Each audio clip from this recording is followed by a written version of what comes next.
Hey guys, tonight we begin with something special. A story that drifts through marble halls and shadowed streets. A story soaked in ambition and ending in 23 cold stabs. It's a journey through history, but not the kind you find in textbooks.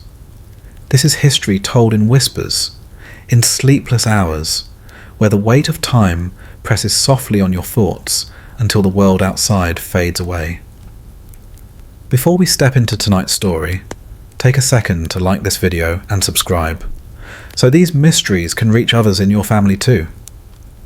And in the comments, tell me your location and the exact time you're watching this. It's always fascinating to see where you're tuning in from, almost like tiny lights glowing on a map across the world. Now, settle in, let the hum of the day fade. We're going to Rome. Not the Rome of postcards or ruins, but a living, breathing Rome. A city alive with footsteps, echoes, and the quiet calculations of men who smile and plan murders in the same breath. Imagine a world without the hum of engines, without glowing screens, without the sound of a ticking clock on your bedside table.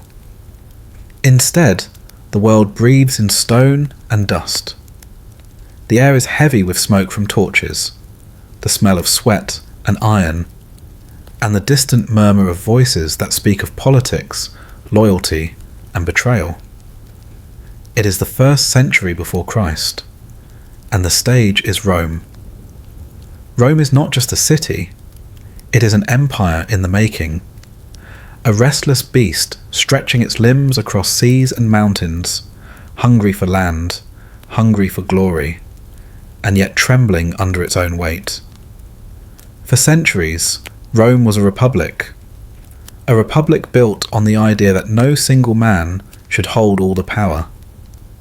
Senators debated in halls of marble, patricians boasted of their noble blood, and generals carved their names into history with swords. But beneath the grandeur, there is fear. The fear that one man might rise above the rest. And it's not an empty fear. Power has a way of collecting in shadows before anyone notices it, standing in the sunlight. The senators talk of liberty, but they sharpen their daggers with the same hands. Every handshake carries a question. Are you my ally or my executioner? Life in Rome is not a life of peace.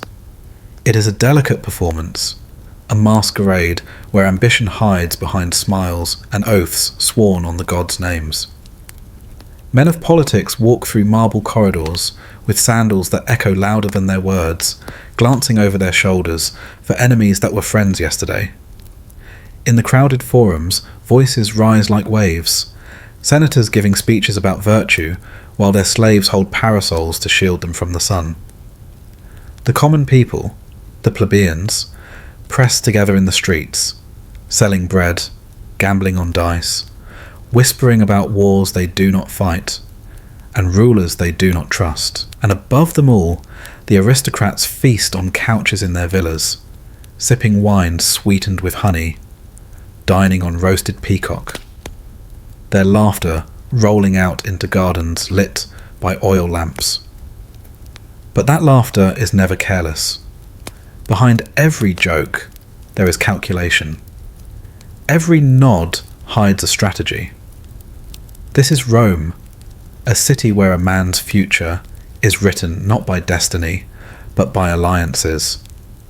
And alliances are as fragile as glass. Now close your eyes and picture the Senate House. Massive columns of pale stone rise like giants, their surfaces smooth and cold to the touch. The floor is polished marble, white veins running through like rivers frozen in time. In the centre, men in flowing togas argue, their voices a blend of eloquence and venom. Cicero himself might be here, thundering against corruption, his words as sharp as steel. These men speak of the res publica, the public thing, the republic they claim to serve. But outside these walls, armies gather on distant frontiers, commanded by men who swear loyalty not to Rome, but to their generals. Power is shifting, quietly, like the tide, and those who notice it too late will drown. This is the Rome that Julius Caesar will inherit. Not a world of peace, but of intrigue. Not a republic of ideals, but a chessboard where every senator is a piece, and every piece dreams of becoming the king. And yet, there is no king in Rome, or so they say.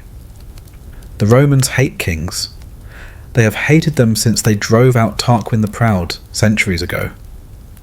They carved that hatred into their laws, into their hearts.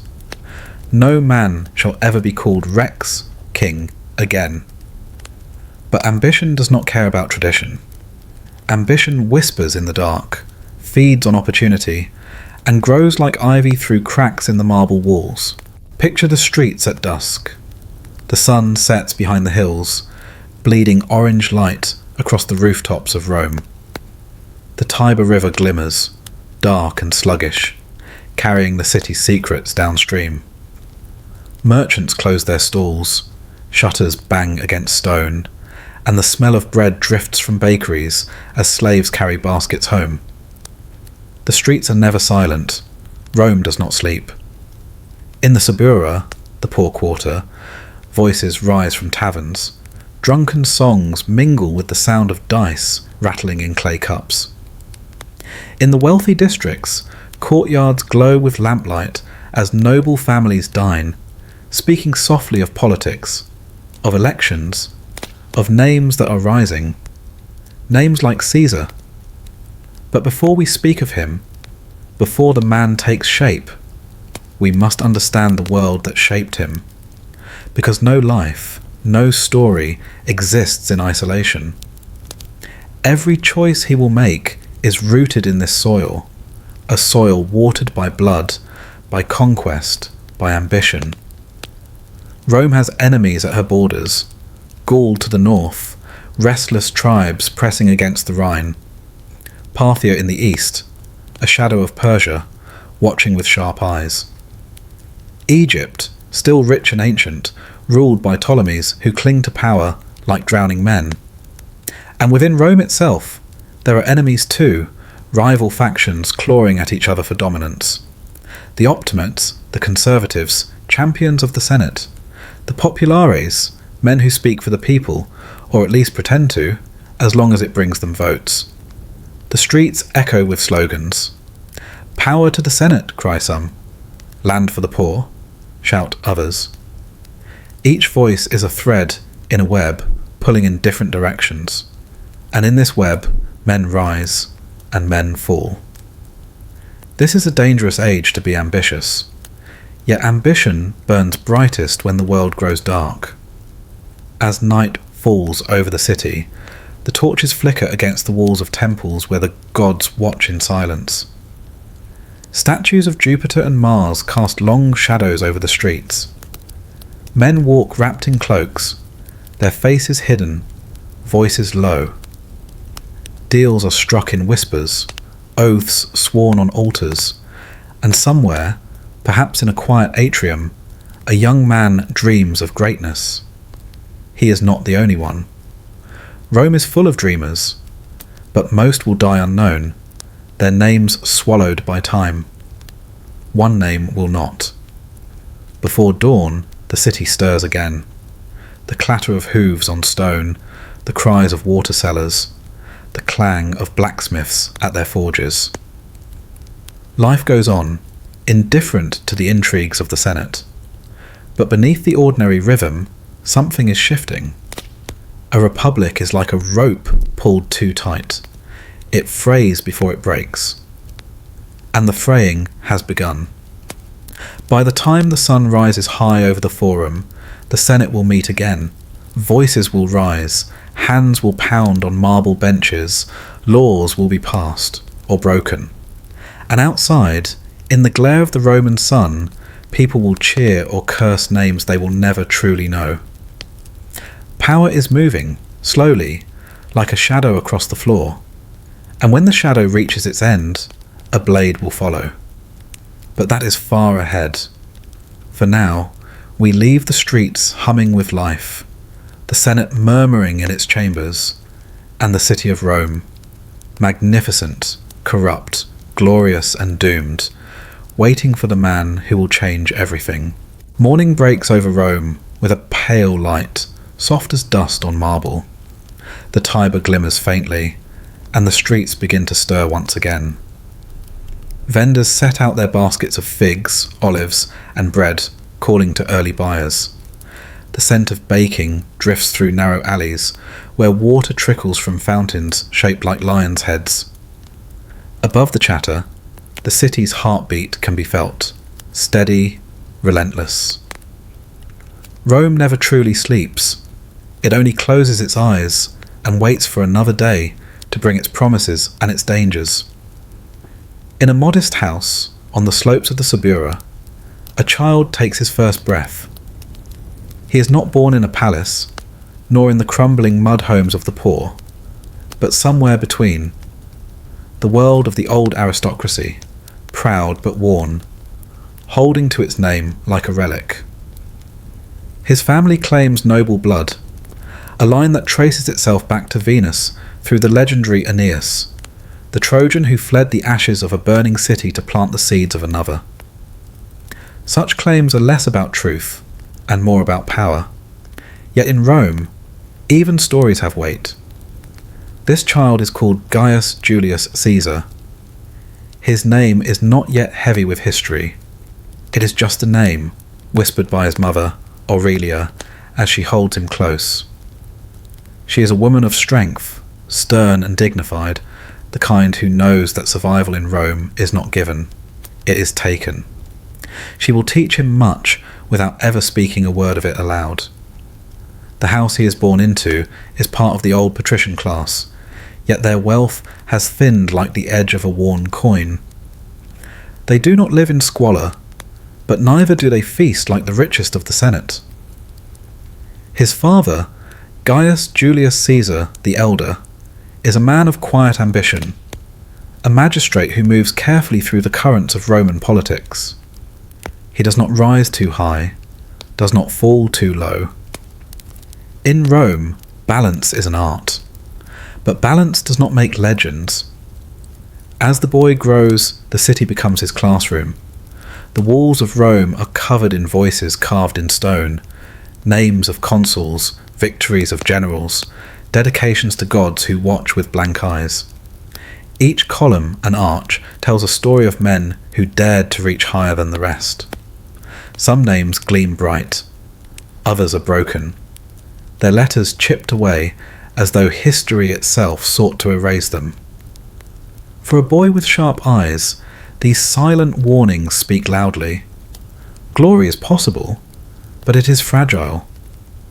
The child learns early what Rome truly is. When he walks through the forum, holding his mother's hand, he sees the senators in their white togas, their purple stripes like wounds across the cloth. He hears the orators shouting above the crowd, voices carrying promises that taste like honey but sting like vinegar. He sees soldiers returning from distant wars, their armour dented, their faces burned by foreign suns, carrying spoils that will line the halls of men who never held a sword. Rome feeds on victory, but it is the common men who bleed for it. In the evenings, when the lamps burn low, stories are told. Stories of Marius, the soldier who reformed the legions, of Sulla, who marched on Rome itself and bent the city to his will. These names are spoken with both admiration and fear, for in Rome, power is a double-edged sword. The boy listens, his young mind tracing every word like a finger over a blade. Education comes early and hard. Tutors drill him in Greek and Latin, in the art of rhetoric, the music of power. Words in Rome are weapons sharper than iron. A man who can speak well can rule men who can only fight. He learns poetry, philosophy, the histories of nations Rome has conquered. But beneath all the learning, something else takes root. A hunger, quiet but insistent. It is not enough to live in the shadow of great men. The boy dreams of standing in the sunlight. The streets outside his home are full of lessons too. Rome is a place of spectacle. In the Circus Maximus, chariots thunder around the track, wheels spinning like fire, horses foaming at the mouth as crowds roar like a storm. In the amphitheatre, men fight beasts for the pleasure of others. And in the temples, smoke rises from sacrifices as priests murmur prayers to gods that feel very human in their desires. Everywhere, life is a contest, and victory is survival. As he grows, so does his awareness of danger. He hears whispers of men exiled, of fortunes lost, of throats cut in alleyways. Rome is not kind to those who stumble. Even the noblest name cannot shield a man from ruin. His family walks a narrow line, its honour intact, but its fortunes fragile. His father serves as governor in Asia, a post that brings both prestige and peril. From him, the boy learns the value of patience, of knowing when to yield and when to strike. But fate is not patient. It waits in ambush. When Caesar is still young, his father dies suddenly.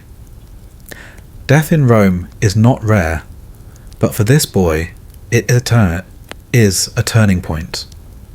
The man who balanced ambition with caution is gone, and the weight of the family falls upon smaller shoulders.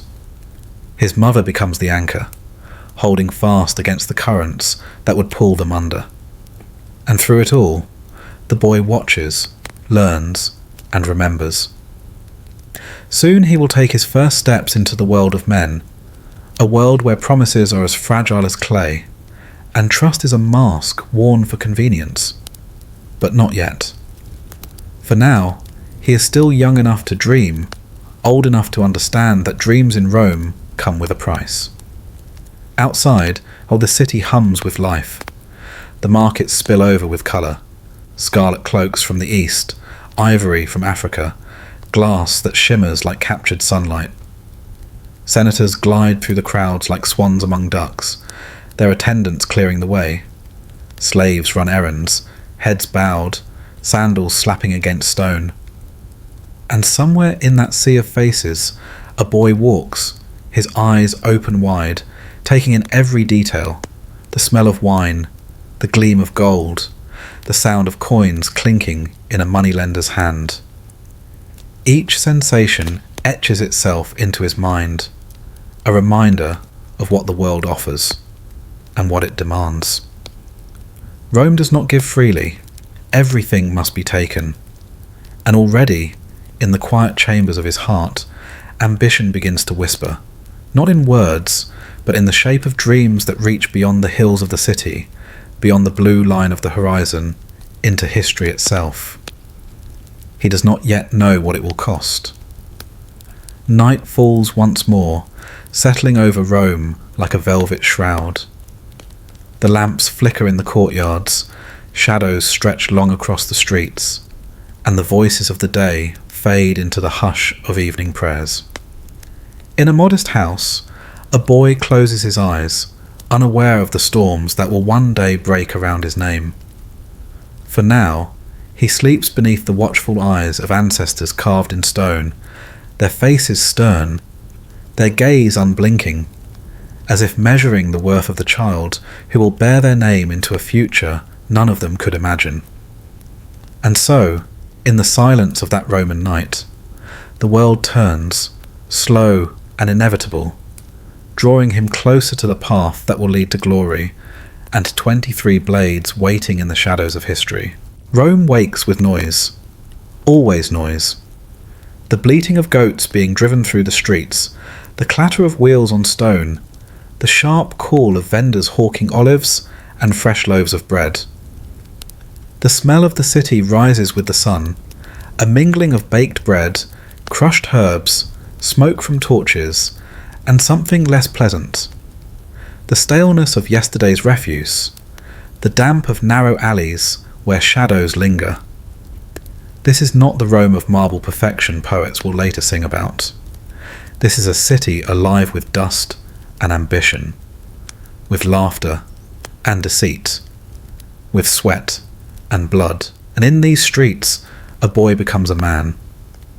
The Subura, where young Caesar spends much of his youth, is no gilded district.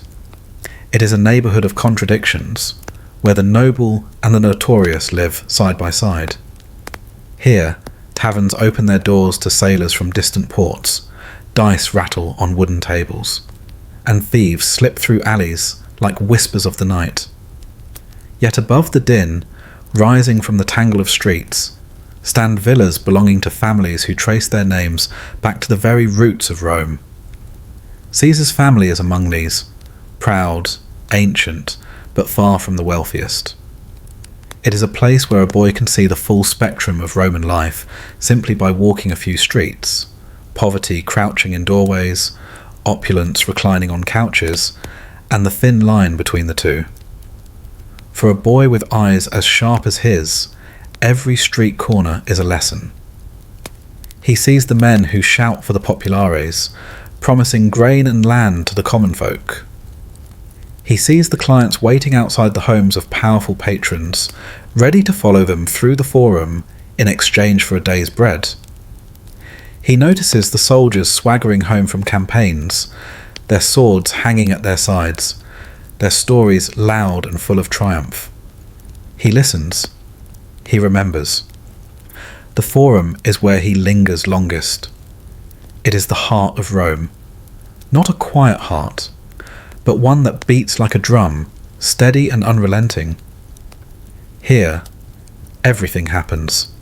Business, gossip, politics, trials. Men argue before the basilicas, their gestures grand, their voices rolling like thunder. Orators climb the rostra to speak, and the crowd swells like the tide, drawn by the promise of spectacle. Caesar stands among them, small at first, lost in the sea of bodies, his young face tilted upward, catching every word. He learns that words, when wielded well, can command men as surely as swords. A phrase can spark a riot. A speech can topple a consul. In Rome, language is a blade sharpened daily. Beyond the forum, he walks the streets lined with temples, Jupiter's towering presence on the Capitoline Hill, the graceful columns of Venus Genetrix, the goddess his family claims as their divine ancestor. These temples are not merely places of worship, they are monuments to power. Every offering, every sacrifice is a reminder that the gods favour the bold, and boldness in Rome is a currency as valuable as gold. Caesar's education continues in these streets, but not all lessons come from teachers or scrolls. He sees beggars crouched on steps, their hands outstretched. He sees slaves carrying burdens heavier than hope, their eyes fixed on the ground. He hears whispers of scandal that drift like smoke, affairs, bribes, assassinations. Rome is a city of masks, and the boy learns to recognize the faces behind them. He also learns caution. Danger moves through these streets as easily as the wind. A careless word, a wrong allegiance, can cost a man his life. Already, Caesar begins to understand that survival here is not about strength alone. It is about timing, about knowing when to bend and when to strike. The world does not reward the reckless. It rewards those who can wear patience like armour and ambition like a hidden dagger. In the evenings, when the city cools and the torches are lit, the Subura hums with a different life. Musicians play in the taverns. Laughter spills from doorways. Lovers meet in shadowed courtyards. Caesar walks beneath the glow of oil lamps, past walls scrawled with graffiti. Poems, insults, names of charioteers adored like heroes. These walls speak too, if one knows how to listen. They tell of the people's desires, their anger, their hope. And the boy listens, always listens. But it is not only the common folk who teach him. Sometimes he glimpses the triumphal processions winding through the streets, glittering like rivers of gold. Generals return from war, their faces stern beneath their laurel crowns, riding chariots drawn by white horses. Behind them, soldiers march, their armour gleaming, their banners catching the light. The spoils of conquest are paraded for all to see, chests spilling with coins, exotic beasts, chained captives whose eyes burn with silent hatred. The city cheers until the stones themselves seem to shake. For a boy watching from the crowd, the message is clear. Glory belongs to those who dare everything. Yet for all its grandeur, Rome is fragile. Caesar senses it even now. The Senate speaks of virtue, but its halls echo with ambition. Men swear loyalty while sharpening their knives. The Republic calls itself eternal, but the streets tell another story. A story of cracks spreading through marble, of a rope pulled too tight. And though he is still young, Caesar feels the pull of that tension, as if history itself is drawing breath before a storm. Years pass. The boy becomes a youth, his features sharpening, his presence growing. He walks the same streets, but now with purpose. He studies the faces of men who hold power, their gestures, their voices, their alliances. He learns who can be flattered, who must be feared, and somewhere deep within, ambition ceases to be a whisper. It becomes a vow.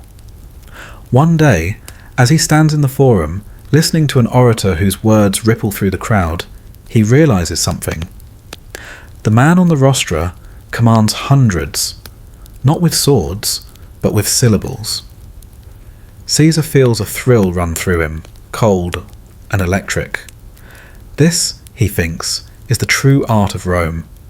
To hold men in the palm of your hand and make them believe it is their will you follow. But the streets teach harsher lessons too. Famine gnaws at the city when grain shipments falter. Riots erupt like sudden storms, leaving blood on the stones. Once, Caesar sees a man struck down in the crush of a mob, his cries swallowed by chaos. It leaves an imprint on him, deeper than any tutor's lecture. Power is the only shield in a world like this, and to gain it, one must be willing to risk everything. At night, Rome glitters with a beauty that almost hides its cruelty. The moon casts silver over the rooftops, and the Tiber shimmers like a vein of molten light. From the hills, the city looks eternal, a crown of stone set upon the earth. But Caesar knows better now.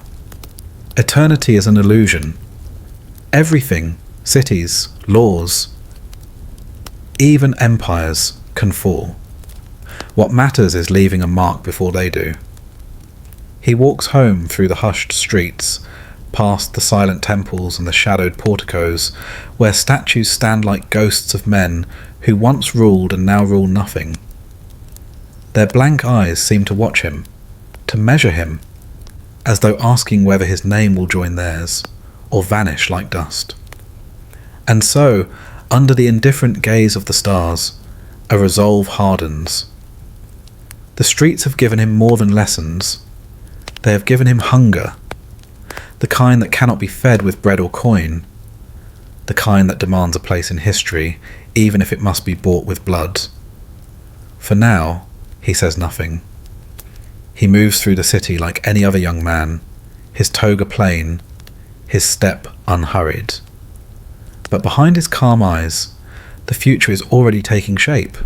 Somewhere in the distance, a dog howls.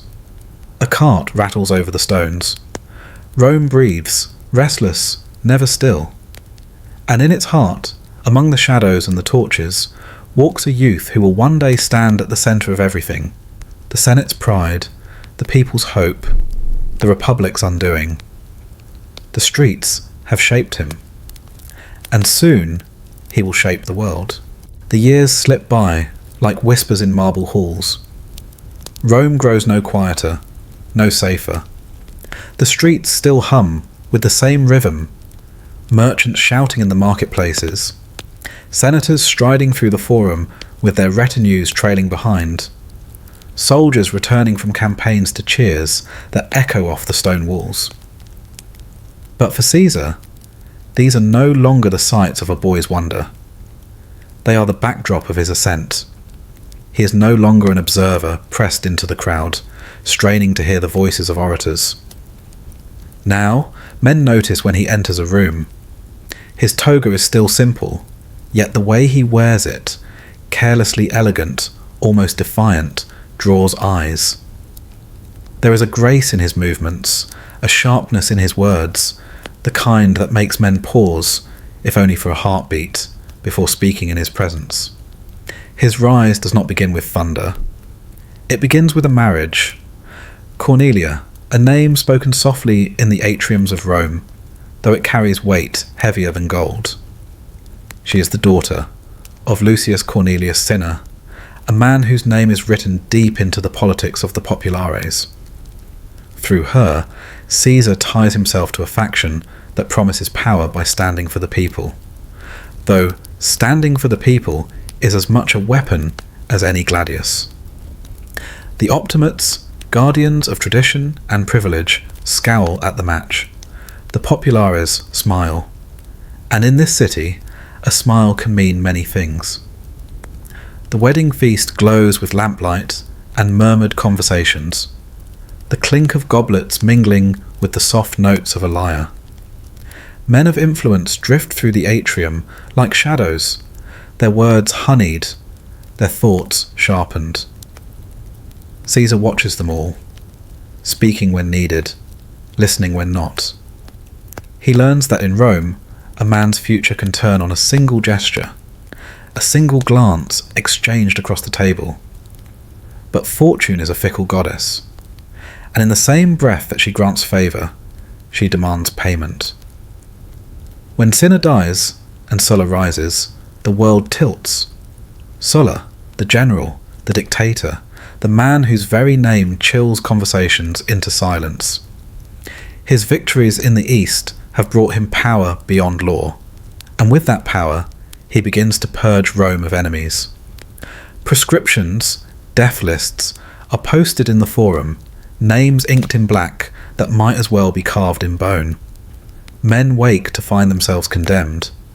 Fortunes vanish overnight, swallowed by the state. And those who are spared live like hunted beasts, glancing over their shoulders for assassins lurking in the dark. Caesar's marriage ties him to Sulla's enemies, and in Sulla's Rome, that is a death sentence. The order comes swiftly: divorce Cornelia, cut the tie, sever the branch before the tree burns. It is a command, not a suggestion, and few men would dare disobey. But Caesar refuses, quietly, firmly, with a resolve that startles even those who think they know him. For this, Sulla marks him. The dictator strips him of his inheritance, tears the priesthood from his hands, a priesthood that had promised him security and honour, and sets the hunters on his trail. Caesar becomes a fugitive. The streets he once walked with measured steps now become snares.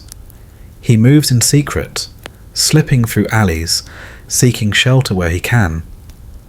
Wealthy friends whisper offers of refuge, but their loyalty trembles like a leaf in the wind of Sulla's wrath. Rome is no longer the centre of his world. The city fades behind him, its torches dwindling into the night as he flees across the countryside, carrying little but his name and his defiance. Mountains rise, forests close around narrow paths, rivers glimmer like knives under the moon. The air grows colder, sharper. Here, among the wild places, Caesar learns another lesson, that survival is a harsher tutor than ambition.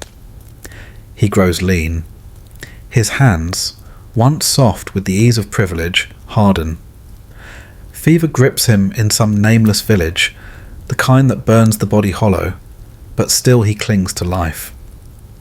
Men come to kill him, and more than once he escapes only by gold pressed into the right palm or by the speed of his own blade. At last, after months that feel carved from eternity, the storm breaks. Sulla relents, or rather, he tires of chasing a single young man across the breadth of Italy. Friends intercede, voices coax where swords have failed, and the dictator, perhaps amused by such stubbornness, spares Caesar with words that will echo through history. There is many a Marius in this boy. It is not mercy, it is prophecy. Caesar returns to Rome, but not as he left it. The city has changed, or perhaps it is he who has changed. The marble streets seem harder now, the laughter of senators more hollow, the smiles more cruel. He walks among them, a man who has seen how quickly fortune withers, how easily life can be torn from a throat. The scars of exile run deep, not on his skin, but in the marrow of his soul. And beneath his calm, there is something colder than ambition, resolve. Opportunities are scarce in a city still reeling from Sulla's grip, so Caesar looks beyond its walls. He seeks a commission with the legions, and the army, hungry for men of talent, opens its gates. Here, on the edge of the Republic, where mountains bleed into the sky, and rivers coil like serpents through hostile lands, Caesar finds his strength. He learns command not in theory, but in blood and mud. He rides through storms, marches until his limbs ache, sleeps under the same stars as his soldiers, and in battle he shines. They say he moves like fire, quick and consuming, that his voice can turn fear into fury, that his presence alone binds men tighter than chains. He earns honours, crowns of oak for saving lives, decorations for valour. Yet more than rewards, he earns loyalty, the kind that no Senate decree can break. Men follow him not because they must, but because they believe. And that belief is a weapon deadlier than any sword. Still, even glory cannot chain a restless heart. When his service ends, Caesar returns to the city that once cast him out. He walks again through the Forum, past the basilicas where voices rise like waves.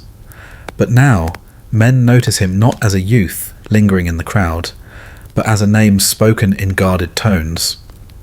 He has endured exile, defied a dictator, fought with honour.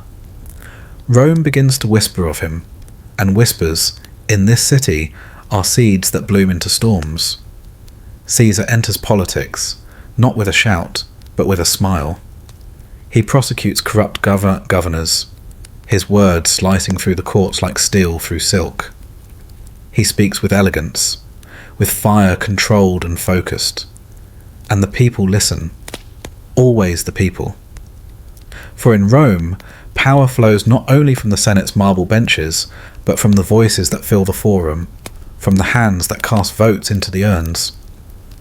And Caesar, more than any man of his time, understands this truth, that Rome belongs to those who can make her believe.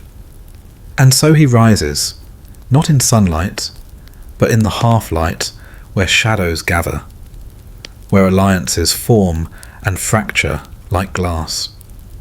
He moves among men who smile as they trade daggers beneath the table.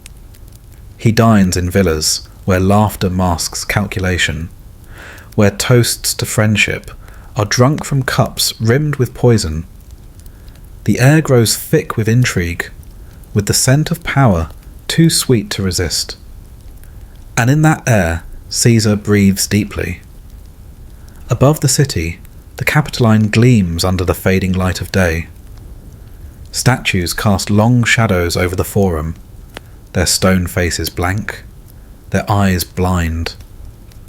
But if they could see, if those silent gods and long-dead heroes could stir, they might wonder at the figure walking below.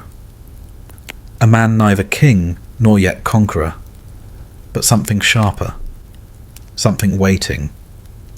Night drapes itself over Rome, the torches flare. The voices of the city fade into murmurs, then into silence. In a house not far from the forum, Caesar sits alone, the lamplight pooling over scrolls, over maps, over plans traced with a fingertip. His face is calm, his eyes unblinking, as though he can already see the shape of tomorrow carved in the darkness. Outside, the streets breathe like a sleeping beast, and in that hush, ambition sharpens its edge. The city of Rome, by the time Caesar's name began to echo beyond the confines of ordinary streets, had become a chessboard where every piece was alive, breathing ambition and suspicion in equal measure. The Senate steps gleamed under the midday sun, polished by countless sandals and the weight of decisions that altered destinies. They were steps that held whispers, the kind of whispers that could lift a man to the clouds or cast him into darkness. Power here was never truly given. It was clawed, fought for, taken from hands already bloody from the struggle to keep it. And Julius, the young noble who had tasted the scent of influence and found it sweeter than any laurel crown, now stood at the threshold of Rome's most perilous game. It was a dangerous time to dream of greatness.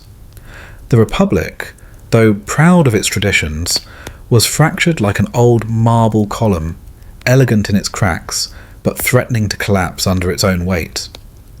Men in togas spoke of liberty, while their fingers curled tightly around daggers hidden in the folds of cloth. Senators debated under marble arches, but the streets outside decided real power with bribes and blades.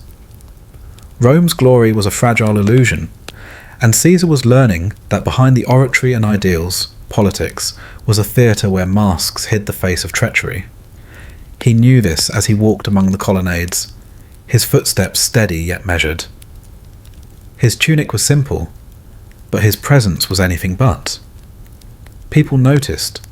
They always noticed. There was something about Caesar, something in the way he carried himself, as though every stride was part of a plan written long before the world was born. But plans in Rome were as dangerous as promises. Both could unravel with a single betrayal. And in this city, betrayal was as common as the coins that clinked in a patrician's purse. At first his moves were cautious, like a general testing the strength of enemy lines. He sought alliances not openly, but with a kind of charm that disarmed suspicion. In the Senate, he spoke little, yet always with purpose, words measured like weights on a scale, each phrase hinting at more than it revealed. Outside those polished halls, he mingled with the people, not as a noble looking down from marble steps, but as one of them, sharing their dust, their laughter, their grievances. It was here, among the common citizens, that his real strength began to grow. While other men grasped at titles like drowning sailors clutching driftwood, Caesar wove his influence through gestures and favours, building loyalty that no decree could break. But such loyalty came at a price, and that price was visibility. Eyes began to follow him, some curious, some calculating, some filled with the quiet malice of men who saw in him a future they could not control. Rome had never been kind to those who rose too quickly. Its history was littered with names that once blazed like torches before being snuffed out in alleys, in courts, in rooms heavy with silence. Caesar knew this, and still he pressed forward. The factions were many, each with its own ambitions. There were the optimates, guardians of aristocratic privilege, men who believed Rome should remain chained to the traditions of their ancestors.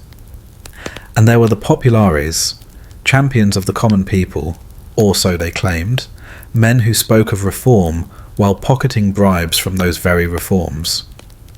To choose a side was to choose an enemy, and Caesar understood that in this game, neutrality was the first step toward irrelevance. He leaned toward the populares, not out of pure ideology, but because they gave him a stage, an audience, and the means to expand his reach beyond the Senate's marble walls. It was in these days that his voice, once cautious, began to gather weight.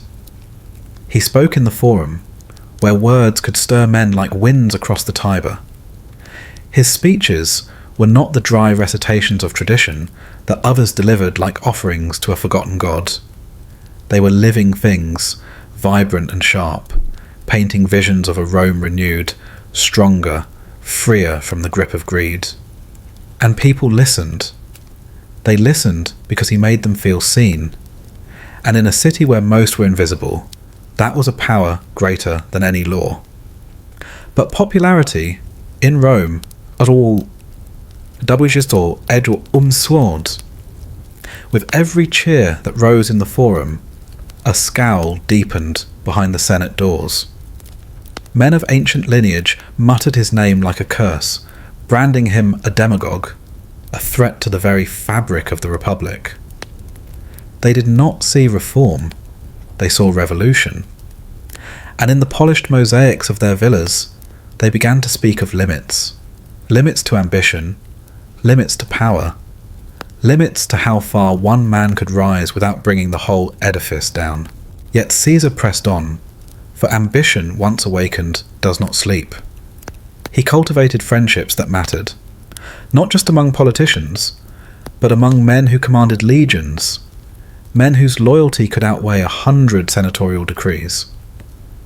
It was a dangerous calculus, one that bound his fate to forces as unpredictable as the tides of the Mediterranean. But it was also his safeguard, his unspoken shield against the daggers that glinted in Rome's shadows. And shadows there were, lengthening with each passing day. Rome was a city of sunlight and marble, but beneath the colonnades lay corridors of conspiracy. Deals were struck in whispers, sealed with handshakes that trembled with hidden intent. Caesar walked among these intrigues like a man threading a path through a field of blades, every step deliberate, every glance measured. He smiled when he had to, yielded when it served him, but never ceased moving forward. Yet the climb was not without peril. There were trials, both literal and imagined. Accusations hung in the air like storm clouds, charges of corruption, whispers of scandal, threats that came dressed as invitations to dinner. More than once, he stood before courts where his enemies sought to break him, not with swords, but with words sharpened like steel.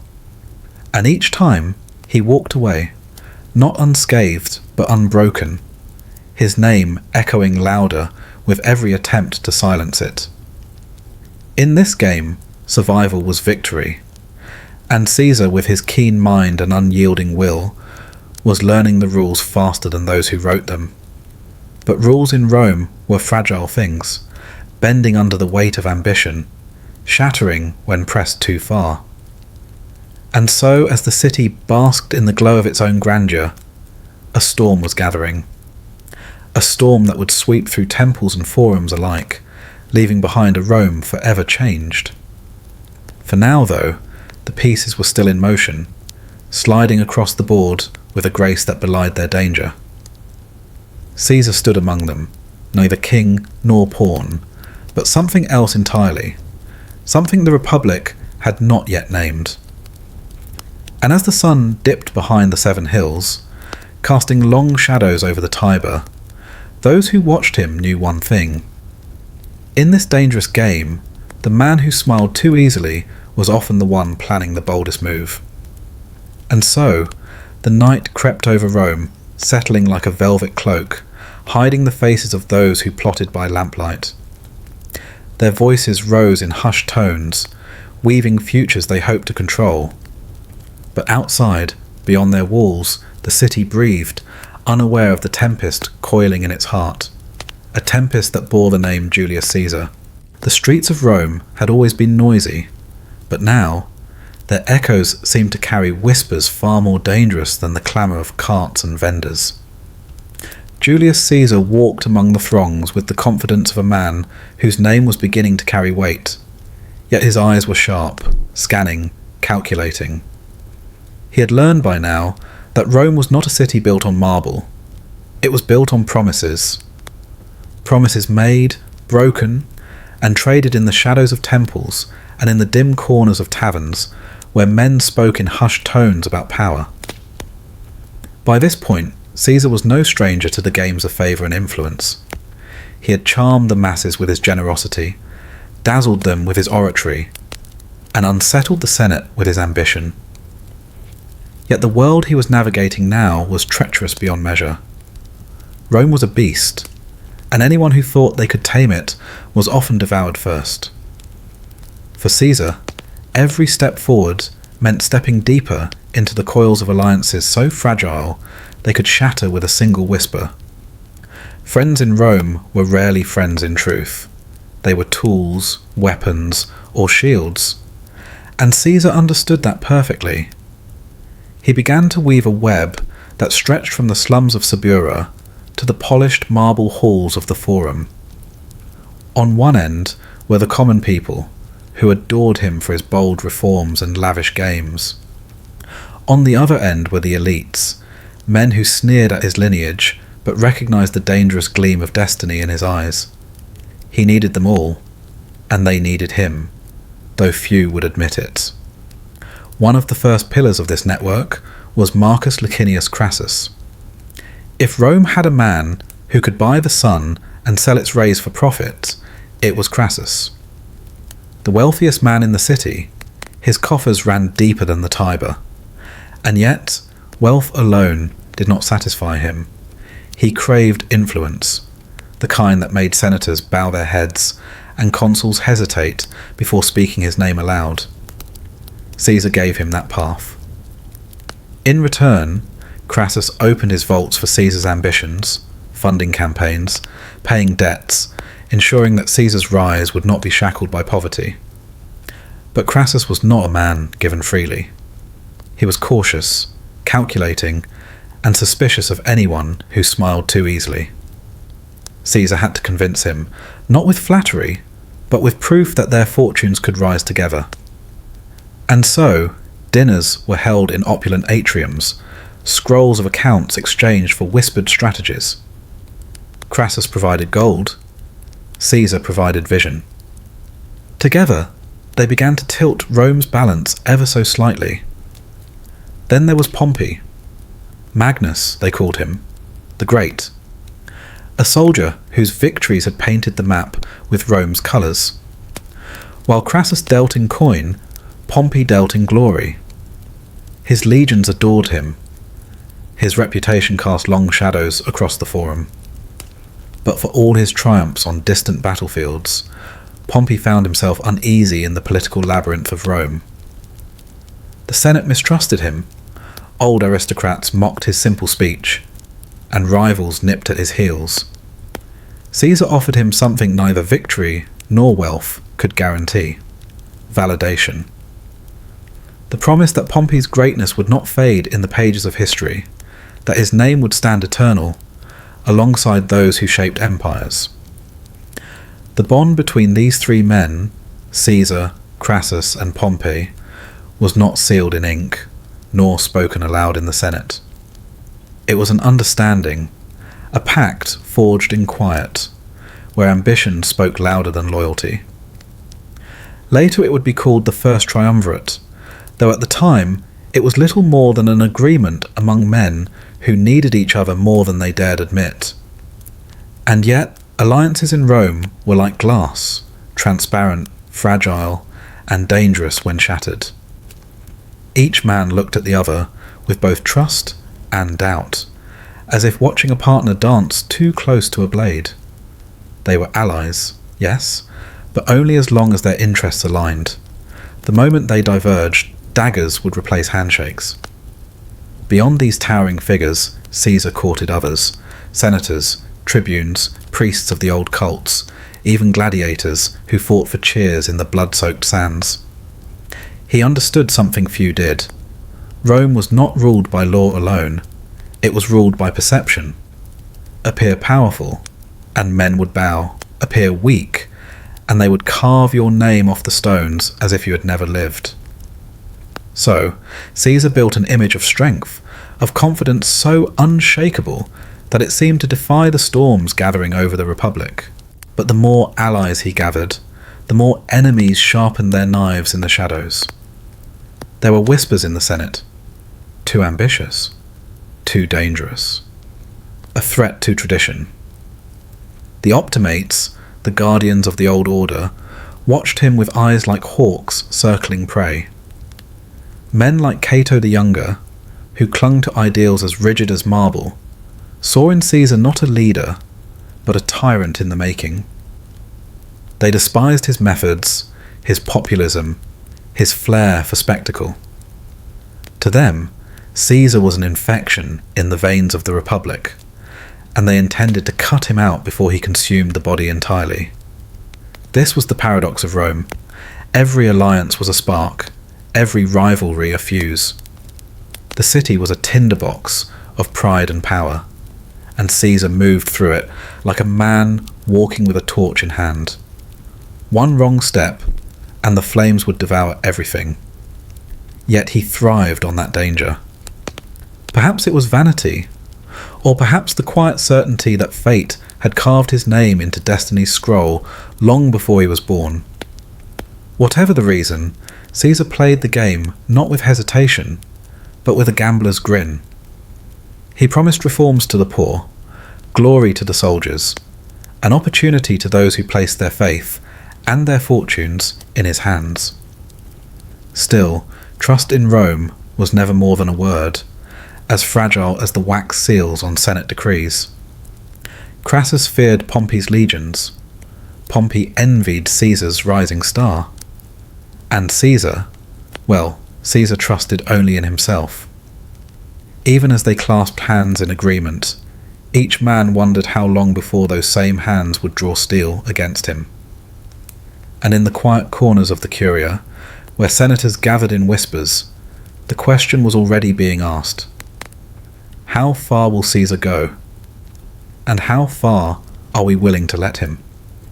The answer to that question would one day be written in blood. But for now, the stage was set. Rome stood on the edge of transformation, its old walls trembling beneath the weight of ambition. And in the heart of it all, Caesar walked with measured steps, surrounded by allies who might become enemies, and enemies who might pretend to be friends. The dance had begun, and the music was the sound of Rome itself, a city that could crown a man one day and carve him open the next. The murmurs of Rome had grown louder, the clamour of voices on the Senate steps, the scraping of sandals across the forum's worn stones, the whisper of quills over parchment, all of it blended into the restless hum of a republic trembling on its foundations. Julius Caesar moved through this world with the careful stride of a man who understood the weight of each gesture. He had not climbed this far without learning how fragile power was, how easily the scales tipped from triumph to ruin. But now, those scales were before him again, and for the first time, his choice would echo across history. It began with a river, a modest, unassuming line of water threading its way through northern Italy, bordered by banks tufted with winter grass and shrubs heavy with dew. The Rubicon was hardly the stuff of legend when Caesar approached it with his legions. To an untrained eye, it might have seemed nothing more than a thin barrier between provinces. But in Rome's law, in its very essence, the Rubicon was a boundary between loyalty and treason. Beyond it lay the Republic's sacred heart, guarded by tradition as old as the Senate itself. To cross it with an army was no mere breach of etiquette. It was a declaration of war against everything Rome claimed to hold dear. Caesar sat astride his horse that evening, his cloak snapping in the chill wind, the sky bruised purple with the weight of approaching dusk. The men who had followed him from the fields of Gaul gathered behind him, their faces shadowed by helmet crests and years of campaign dust. They were veterans, scarred, hardened, bound to him not just by oath, but by the thread of shared survival. He knew their hearts. They would cross if he asked it. They would march to the ends of the earth if it meant walking in his shadow. And yet, Even as they waited for his signal, Caesar lingered, gazing down at that ribbon of water as if it were a coiled serpent. The law was clear. No general could bring troops into Italy. No commander could stride past this line armed unless summoned by the Senate itself. To do so was to brand oneself an enemy of the state. Caesar understood this better than anyone, but what choice remained? Behind him lay the provinces, the wealth he had carved from Gaul with a sword and iron will. Ahead, in the marble halls of Rome, his rivals waited, men who smiled in public, but sharpened daggers in the dark. Pompey, once an ally, now a looming threat. The Senate, a theatre of whispered conspiracies. They wanted him humbled, stripped of command, stripped of dignity. They wanted a man who bent his knee, not one who held the world in his grasp. And so the question whispered itself into the folds of that winter night. Would Julius Caesar bow, or would he seize what fate dangled before him? The chill deepened as the torches flickered along the riverbank. Caesar's horse shifted, hooves sinking into the damp earth. For a moment, silence pressed heavy, broken only by the slow current brushing against stones. Then he spoke. Not loudly, not with the thunder of command, but in a tone that curled like smoke into the minds of those who heard it. "The die is cast," he murmured in Latin, his voice carrying a weight greater than any shout, and with a nudge of his heel, he led his horse into the shallows. The water lapped at iron greaves, icy and relentless. Behind him, the legion moved, the rhythm of their march shuddering through the night like a heartbeat that could not be stilled. Rome did not know it yet, but the Republic had begun to unravel. The road south unspooled before them, ribbons of stone laid by the hands of men who had never dreamed of this moment. Villages watched in silence as the crimson tide rolled through, standards gleaming with the golden eagles of Caesar's legions. There was no need for violence, not yet. The cities opened their gates. Governors fled. Word of Pompey's retreat to the east trickled through the ranks like wine poured too thin. Caesar advanced without resistance, but not without tension. For every step forward was a step into darkness, uncharted, irreversible. He kept his face calm, but the thoughts churned. Power was never clean. It clung with the residue of compromise, the smear of blood. Crossing the Rubicon had not freed him from danger. It had merely changed its shape. He could feel it lurking at the edges of triumph, that quiet promise of ruin that always followed men who reached too high. Yet ambition was a hunger that never slept, and Caesar had fed it for too long to turn back now. In Rome, the panic spread like wildfire. Senators scrambled, cloaks flapping as they fled the city with their treasures clutched close. Pompey's name echoed through the marble corridors, a talisman for those who prayed for stability, even as they abandoned the very heart of their republic. The Senate, proud guardian of tradition, melted like wax under the heat of fear. It was almost comical, in a tragic way, that the men who had spent years chaining power in legal knots now untied them in haste, tossing authority to Pompey and fleeing into the night. Caesar walked into Rome not as a conqueror drenched in battle glory, but as a man claiming what he believed was owed. The streets that once hummed with petty rivalries now lay hushed, their stones slick with rain. He paused on the steps of the Senate House, gazing at doors that hung open like a mouth mid-scream. Empty seats stared back, their silence louder than any clamour. For a fleeting second, one might have wondered if he felt the weight of irony, that in crossing a river he had drowned the very republic that shaped him. But there was no time for reflection. The game was in motion, and every move carried peril. Pompey gathered forces in Greece, sharpening his sword beneath foreign skies.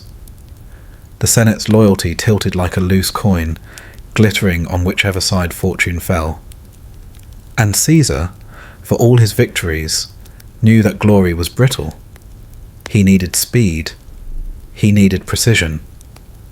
The dice he had cast could not be recalled, and now the board stretched before him. A board slick with risk and the promise of power. The legions marched again, their armour flashing beneath the pale winter sun. South, then east, chasing the shadow of Pompey. The whispers grew into storms, tales of Caesar's audacity rattling through the corridors of distant cities. Some hailed him as saviour. Others spat his name like poison, but all of them watched. For when a man crosses a line no one dared before, the world does not look away.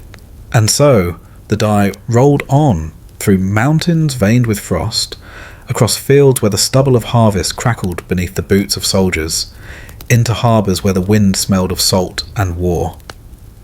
Caesar followed, relentless, not merely because he sought victory, but because retreat was no longer a word that belonged to him. In the quiet hours, perhaps he wondered what waited at the end of this road. Perhaps he saw, flickering in the dark, the faint outline of a knife glinting in torchlight, the curve of betrayal tracing itself like a shadow across the walls of his ambition. Or perhaps he silenced such thoughts, drowning them beneath the roar of destiny.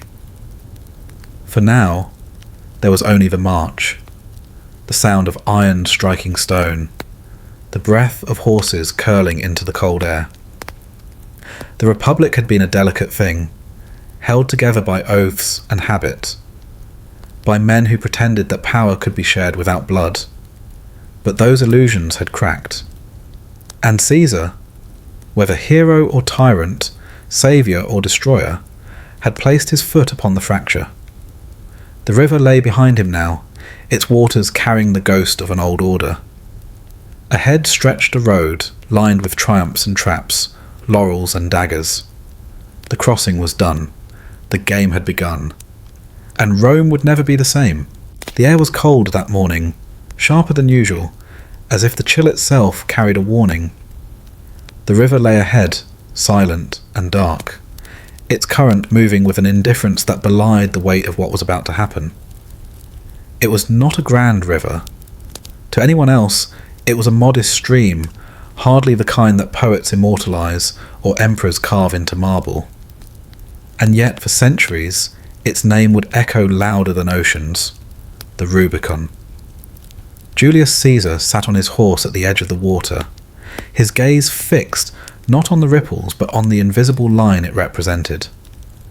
Behind him stretched a column of men, tens of thousands strong, their armour catching what little light the grey dawn allowed. Each man carried the hum of anticipation, the kind that coils tight in the gut before fate changes direction. They did not speak, not much anyway. A cough here, the restless stamp of a hoof there, the metallic whisper of a sword being adjusted at the hip, but otherwise, the world held its breath. The law was simple. No general could lead an army across this river into Italy without Senate approval. To do so was treason. And yet, here he was, the man who had brought Gaul under Roman control, the man whose victories had fed Rome's pride and its envy. The Senate had ordered him to disband his army, return as a private citizen, and face trial. They feared him. Perhaps they were right to. Perhaps he feared them too, but fear, when it sits too long in the heart of an ambitious man, begins to taste like resolve. The thought of surrendering, of laying down everything he had built, gnawed at him like a rat in the dark. To return without his legions was to walk into a political execution. They would strip him of power, shred his reputation, and toss his name into the dust of history. And Caesar was not made for dust. He was made for marble, for eternity. Yet this was no easy choice. To step forward was to ignite the very thing Rome dreaded most, civil war. It would mean rivers of blood, cities trembling under the clash of Roman against Roman. The Republic itself would crack under the strain. And for what? For him. For Julius Caesar. The wind lifted his crimson cloak, that unmistakable symbol of command, and for a fleeting moment he imagined the Senate Hall, those marble pillars, that polished floor where men in white togas debated as if words alone could rule an empire. He saw their faces, lips pursed in disdain, whispering of his arrogance. Men who owed their positions to birth rather than battle scars. Men who watched the Republic rot from their cushioned seats while he had slogged through mud and blood to carve its borders wider. Was it treason to defy men who had already betrayed the very people they claimed to serve? He thought of Pompey then, his ally once, almost family by marriage, now his greatest rival. Once they had clasped hands, shared laughter, and divided power as if the world were theirs to play with. But alliances are like ice under a Roman sun. They melt, leaving you standing alone, soaked in the chill of broken trust. Pompey was in Rome now, draped in legality, hailed as the Senate's champion, preparing armies of his own.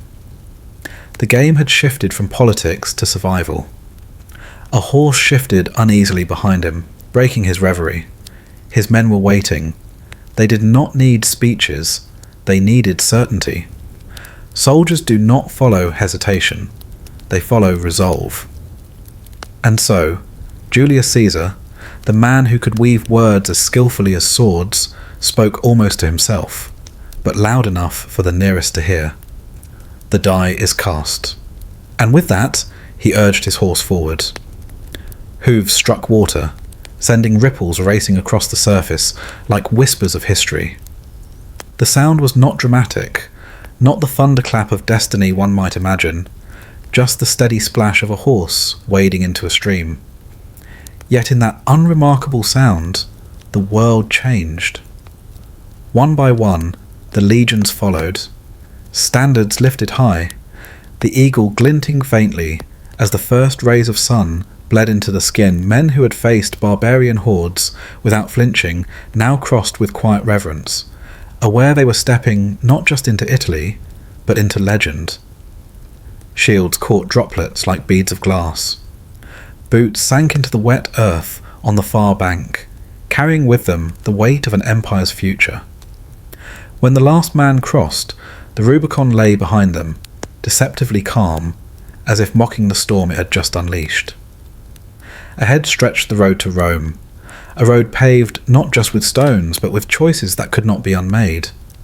Caesar did not look back. What use was there? The moment for doubt had drowned in that river. All that remained was momentum, and momentum, once set in motion, cares little for caution. They marched through villages still half asleep, shutters closed, dogs barking nervously as the ground trembled under the disciplined tread of legionaries. Farmers peered from doorways, clutching cloaks around their shoulders, eyes wide with a mix of awe and dread. They had heard the rumours. Everyone had. That Caesar might do the unthinkable. That Rome's own soldiers might march on Rome. Now the unthinkable strode past their doorsteps in the flesh, silent but inevitable, and Rome trembled without yet knowing it. Word would travel fast, faster than horses could gallop, faster than fear could run.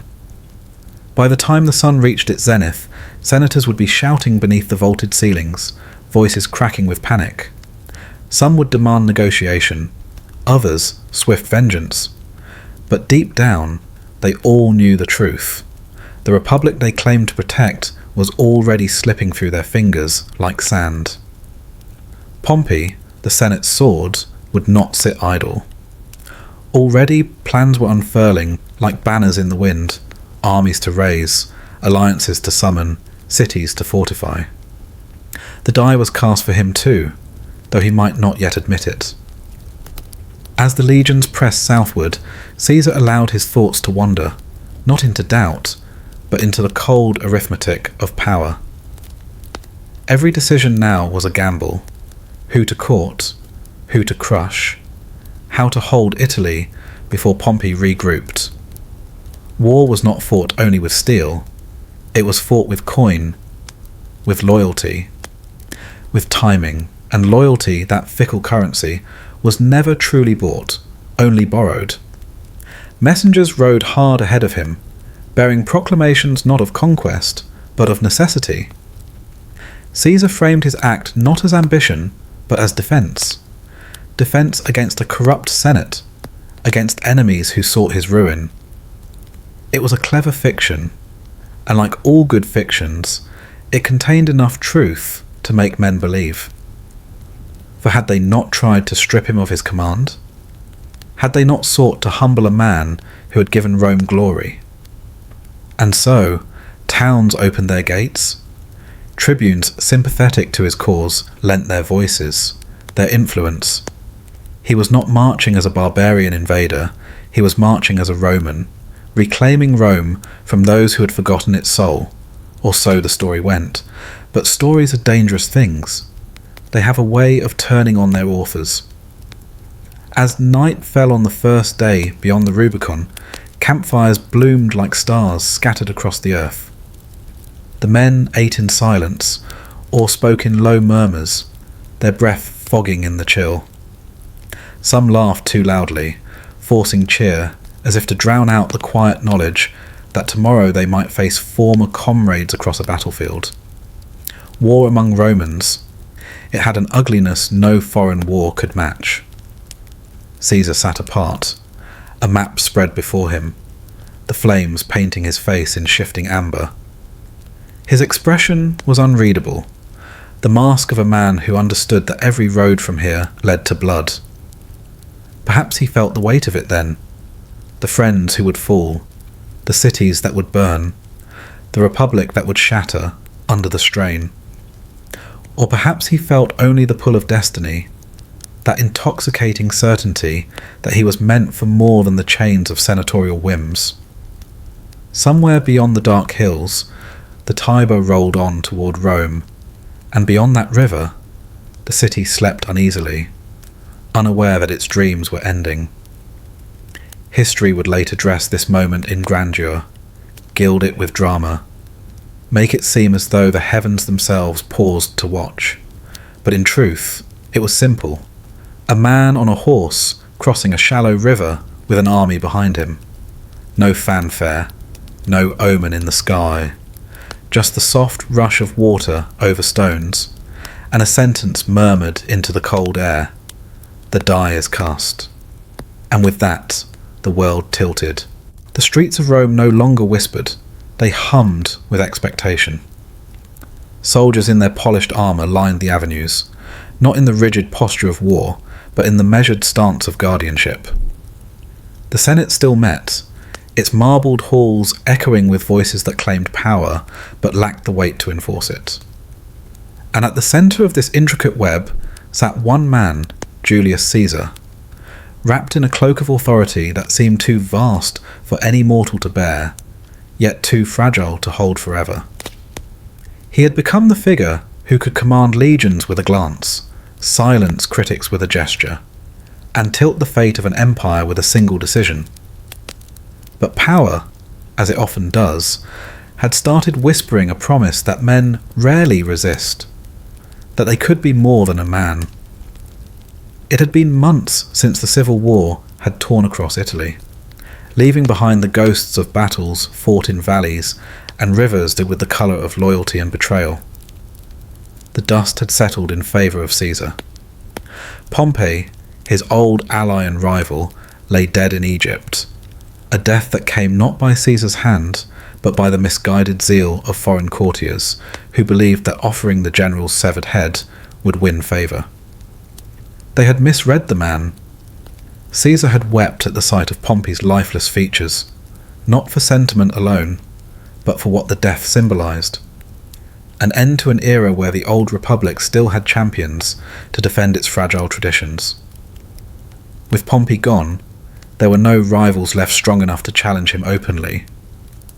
Rome belonged to Caesar, or so it appeared, yet the word dictator, even when crowned with the approval of the Senate, carries a certain chill. Rome had known dictators before, men summoned in moments of peril, granted supreme power for a season, and then expected to relinquish it like a borrowed cloak. But Caesar's dictatorship was unlike any other. It stretched beyond the limits of time and into a realm that unsettled even those who professed loyalty. At first it was a year, then 10, then for life. That last decree hung in the air like a blade glinting in torchlight. A title intended to solve crisis had become a throne without an end date, and Romans, for all their admiration, had not forgotten the bitter taste of kings. But what did Caesar want? That question haunted the marble corridors of the capital and the shaded gardens of patrician villas. Some said he sought nothing more than to restore order to a state fractured by greed and ambition. Others whispered that he dreamed in crowns and diadems, that his mind wandered to places where the word king no longer stung Roman ears. Perhaps he himself was not sure at first. Power has a way of planting seeds quietly, feeding them on victories and acclamations until they bloom into something undeniable. For Caesar, the bloom came not with the sound of swords, but with the murmur of voices, men addressing him not as one among equals, but as something apart, something above. The city adjusted to his presence like a household reshaping itself around a dominant figure.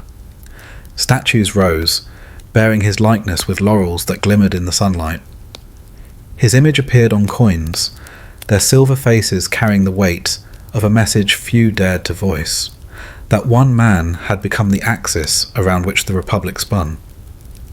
He walked through the forum like a living monument, and yet, for all the grandeur, there lingered an air of unease, as though the marble beneath his feet concealed cracks that widened with every step. Caesar himself seemed to feel those cracks. He moved with the confidence of a man accustomed to command, but behind his calm there pulsed a restlessness that no triumph could still.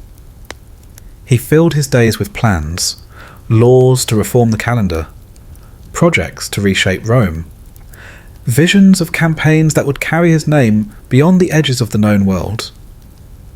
Parthia beckoned, the distant empire that had humbled Crassus, and in its conquest, Caesar saw not only glory, but the promise of a legacy beyond rivalry. Yet even as he dreamed of far horizons, the storm gathered at home. The Senate complied outwardly, passing decrees, honouring his titles, and greeting him with rehearsed smiles. But beneath the polished courtesies, resentment coiled like a serpent in the grass. Men who had fought at his side now shifted uneasily in his shadow. Old names, proud with the weight of centuries, whispered to one another in guarded tones. The Republic they cherished, a system of balances, of shared authority, seemed to be dissolving into the will of a single man. And if that man should crown himself, what then? Would Rome, who cast out her kings half a millennium ago, kneel again? The signs, they thought, were everywhere. The chair of ivory placed at public games, the golden wreath resting lightly on his brow, the honours piling high as though to build a pedestal. Perhaps the most telling moment came during the Lupercalia festival, when Antony, flushed with wine and devotion, offered him a diadem before the cheering crowds. Caesar refused, not once, but twice, each refusal greeted with roars that trembled between relief and expectation. Yet the gesture left a stain that no denial could wash away. Why, the senators asked in private, had the crown been brought forth at all, unless the thought had lingered in Caesar's mind like an unspoken desire? In the evenings, as the torches flickered against the painted walls of his house, Caesar worked by lamplight, drafting plans that stretched beyond his lifetime. He spoke of libraries to rival Alexandria, of roads that would bind the provinces like threads in a vast tapestry. He envisioned Rome not as a city clutching its traditions, but as a capital of empires, ruling a world without end. These were not the dreams of a man content with the present. They were the blueprints of eternity. And therein lay the danger, not only for him, but for the fragile fabric of the Republic. For every friend who clasped his hand in public, there were others whose smiles masked resolve. Cassius, sharp-eyed and bitter with envy. Brutus, torn between gratitude and a sense of duty to the old order. They watched as the days lengthened into omens, as Caesar's power, vast and gleaming, began to cast a shadow long enough to eclipse them all. They told themselves it was not hatred that guided them, but necessity, that the knife, once drawn, would not be for vengeance, but for Rome. Yet Caesar walked unaware, or perhaps unwilling to see. The very confidence that had carried him across battlefields now dulled the edge of caution. He trusted the wrong men, or trusted too much in his own destiny. The warnings came, wrapped in riddles, scribbled on scraps, murmured in the dark. Beware the Ides of March, they said, as though fate itself had chosen a date, and marked it in blood upon the calendar he had so carefully reformed. But that day had not yet dawned, for now the streets lay quiet under a sky brushed with the last glow of winter.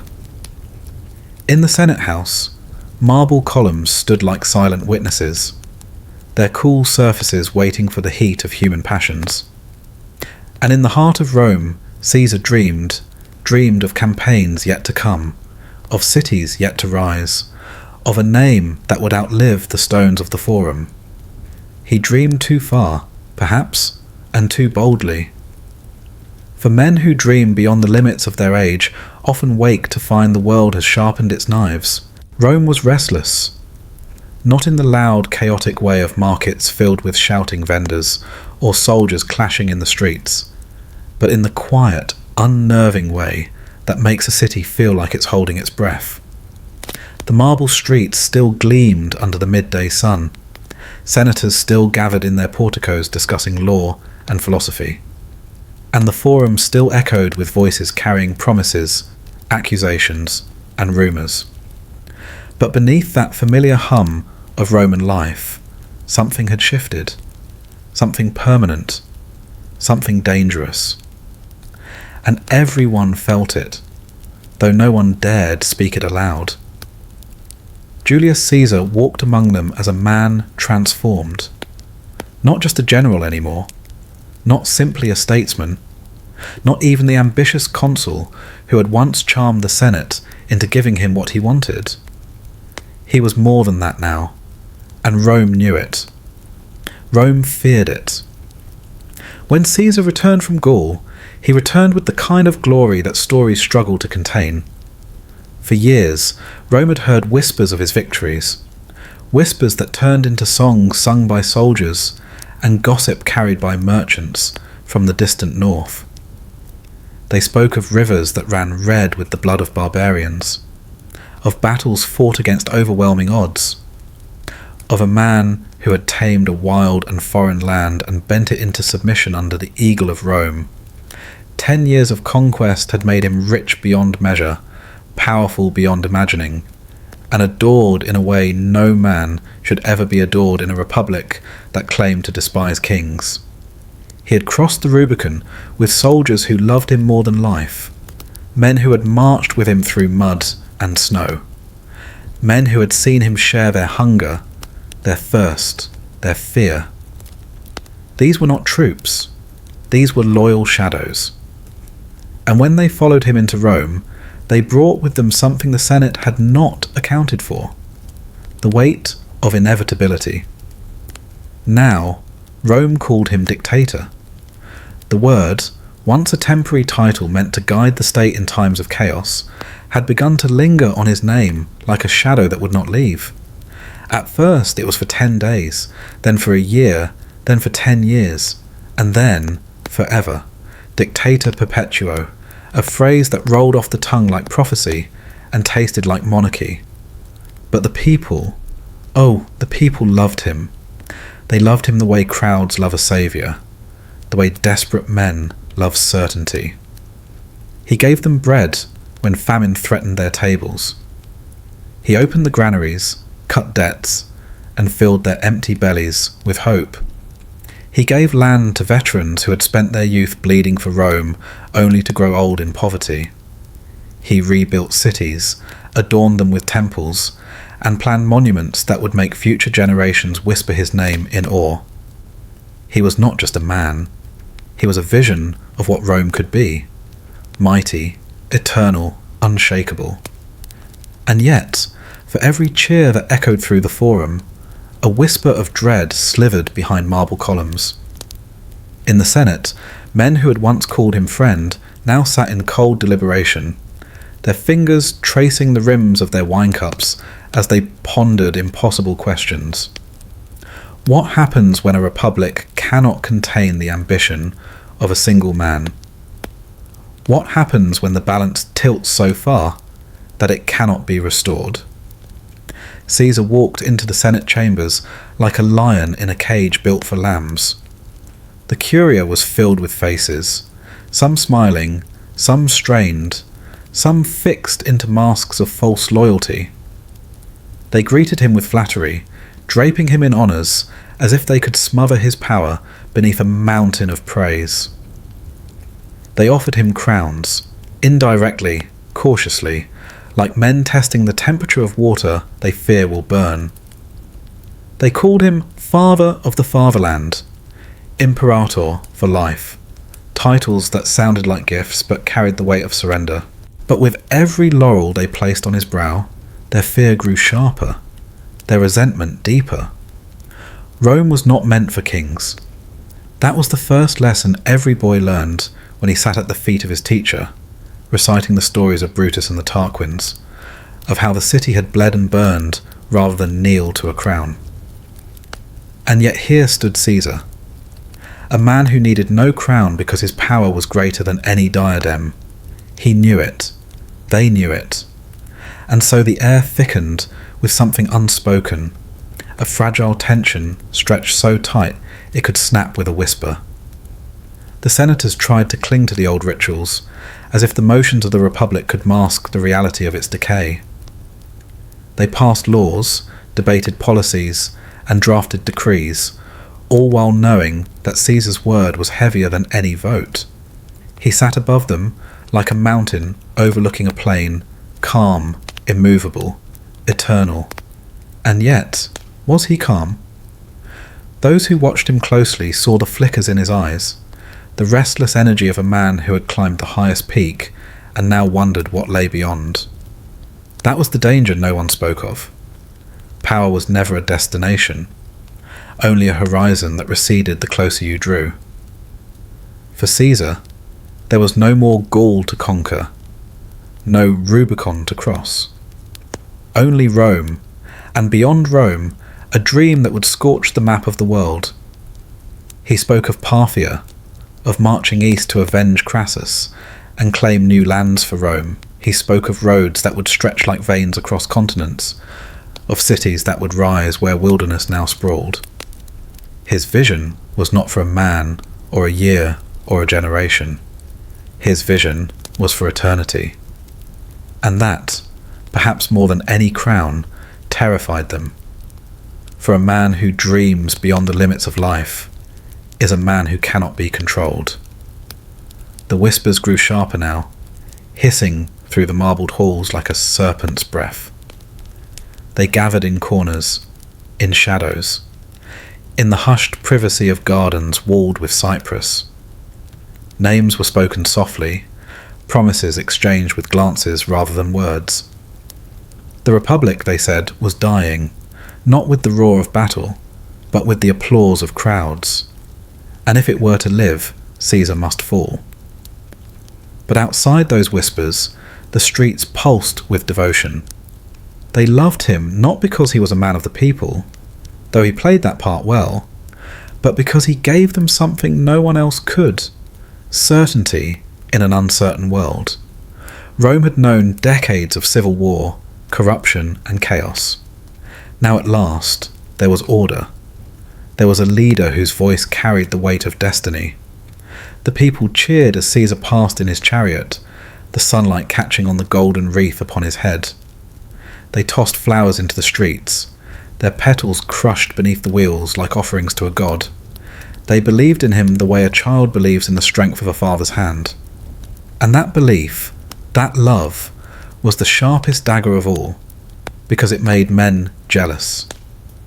It made men desperate. He could not see it, or perhaps he chose not to. Perhaps he thought himself untouchable, encased in the armour of power and affection. Perhaps he believed that those who smiled at him meant their smiles, or perhaps he saw everything with perfect clarity and walked forward anyway. Because what is greatness if not the courage to step into darkness, knowing it may be your last dawn? The Senate called him their nightmare. The people called him their hero. And Caesar, perhaps he was both. The stage was set. The marble floors of the Curia gleamed. The Ides of March crept closer. And in the silent spaces between heartbeats, history sharpened its blade. The marble halls of Rome were never truly silent. Even in the quiet of the night, the air seemed to hum with the weight of decisions, ambitions, and secrets that passed through those corridors. The Senate House, standing in austere majesty at the heart of the Forum, was more than a building of governance. It was a sanctuary for whispers. Words travelled faster than footsteps here, carried not by wind, but by careful tongues and sharpened intentions. Julius Caesar, by now, was not merely a man, he was an idea. That perhaps was what frightened them most. Ideas were harder to kill than men. His victories across Gaul had draped him in glory so dazzling that it blinded even his oldest friends. They had once laughed with him, toasted wine under lamplight, shared the easy camaraderie of youth. Now those same men measured him like a storm gathering on the horizon, muttering calculations in shaded corners. He had walked through fire and river both. Rubicon's waters still seemed to ripple in the memories of senators like a wound that would not close. A general who dared to bring his legions into Italy was not merely ambitious, he was fearless. And fear, in the Republic, was an infection. Left untreated, it spread until the body rotted from within. Yet Caesar did not speak like a tyrant. That was the trouble. His words were honeyed, never harsh, weaving promises of reform and relief that draped the common people in warmth. To the plebeians, he was hope in human form, bread in famine, coin in empty purses, pride in the hearts of those who had long felt small. The streets spoke his name with devotion, and in that devotion, the Senate heard a death knell. Not for Caesar, but for themselves, in the great porticos, where columns cast their long shadows like bars across the floor. They began to gather, not in open opposition, but in fragments of conversation. Men like Cassius, lean and restless, whose eyes darted with the unease of a fox cornered in a den. Cassius understood power. He had studied it, courted it, envied it.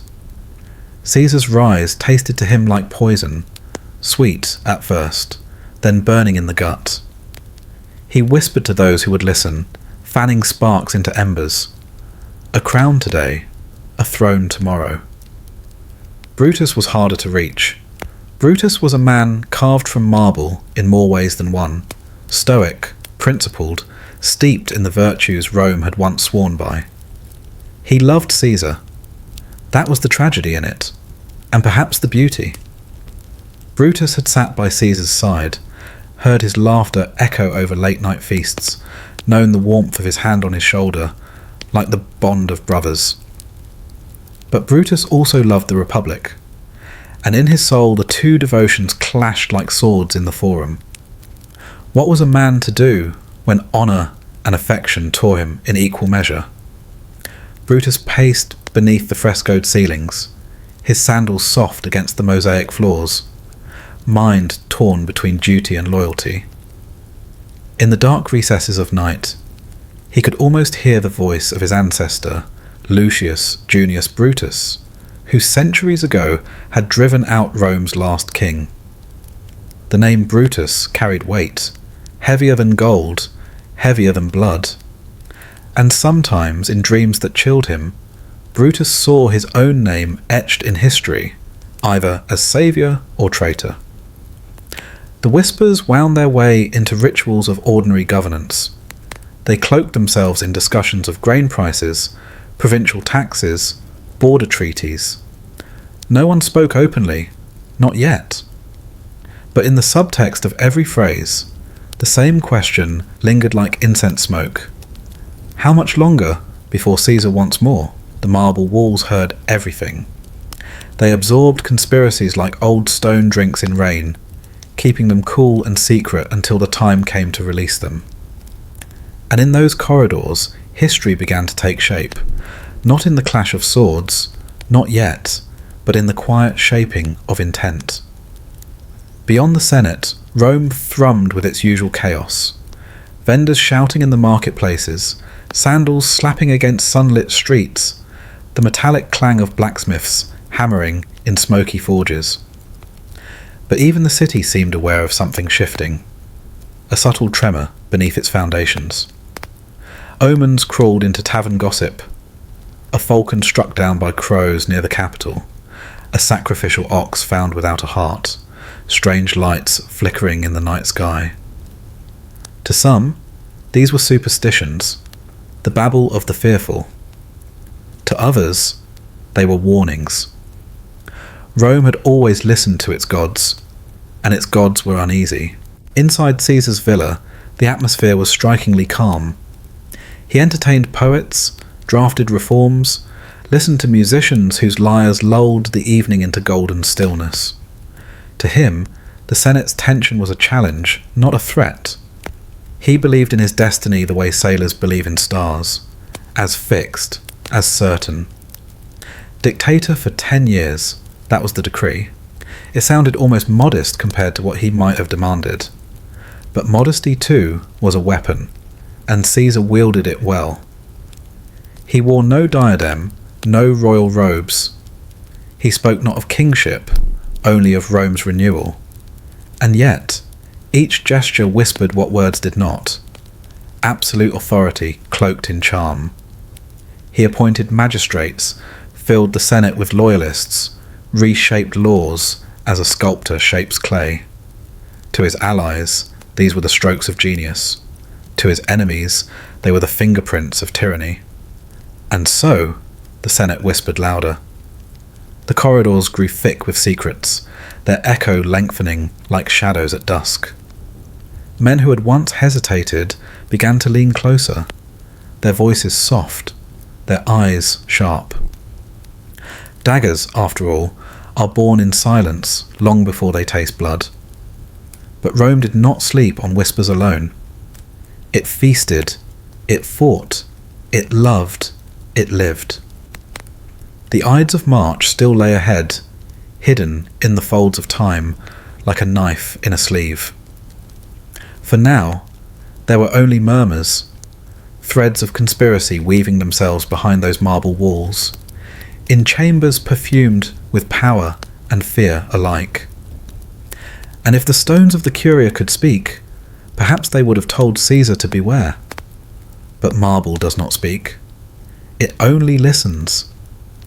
And in its stillness, it cradled the weight of what was coming.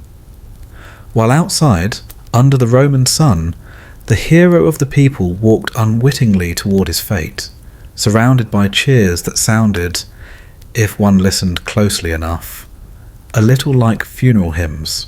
It began with murmurs, soft enough to vanish under the echo of sandals in the marble halls of Rome, yet sharp enough to pierce the silence of those who feared what Julius Caesar had become. Rome had never been a city that embraced stillness, but in these weeks the air itself seemed cautious, thick with something unsaid, lingering in the spaces between greetings, behind the polite nods of senators who avoided meeting one another's eyes for too long. Caesar moved through this world as though untouched by the currents gathering beneath his feet. He was dictator for life now, dictator perpetuo, a title spoken with respect in public and clenched teeth in private. To some, it sounded like triumph. To others, like the death knell of a republic that had endured for nearly 5 centuries. He wore it as easily as he wore his laurel crown. Yet behind the public ovations, behind the carefully staged displays of loyalty, the old Roman virtue of liberty twisted like a blade in the gut of the Senate. In the Forum, statues rose in his likeness, as though the city itself had begun to bend toward him, reshaping its stones to honour his name. His profile appeared on coins, a practice once reserved for gods, not men. He sat on a golden throne during festivals, dressed in purple, the colour of kings. And though Caesar refused the title of Rex when Antony offered it at the Lupercalia, that refusal only deepened suspicion. For what man parades so close to the throne if he does not hunger for it? Each gesture, every decree, every statue cast in his honour seemed to confirm what his enemies whispered, that Julius Caesar no longer lived as one among equals, but as the single towering figure beneath whose shadow all Rome would stand, or kneel. And the Senate, proud and brittle as old marble, began to fracture under the weight of that shadow. They told themselves they were defenders of the old ways, guardians of the Republic's soul. Men like Brutus, with his stern devotion to virtus, convinced themselves this was not murder they plotted, but salvation.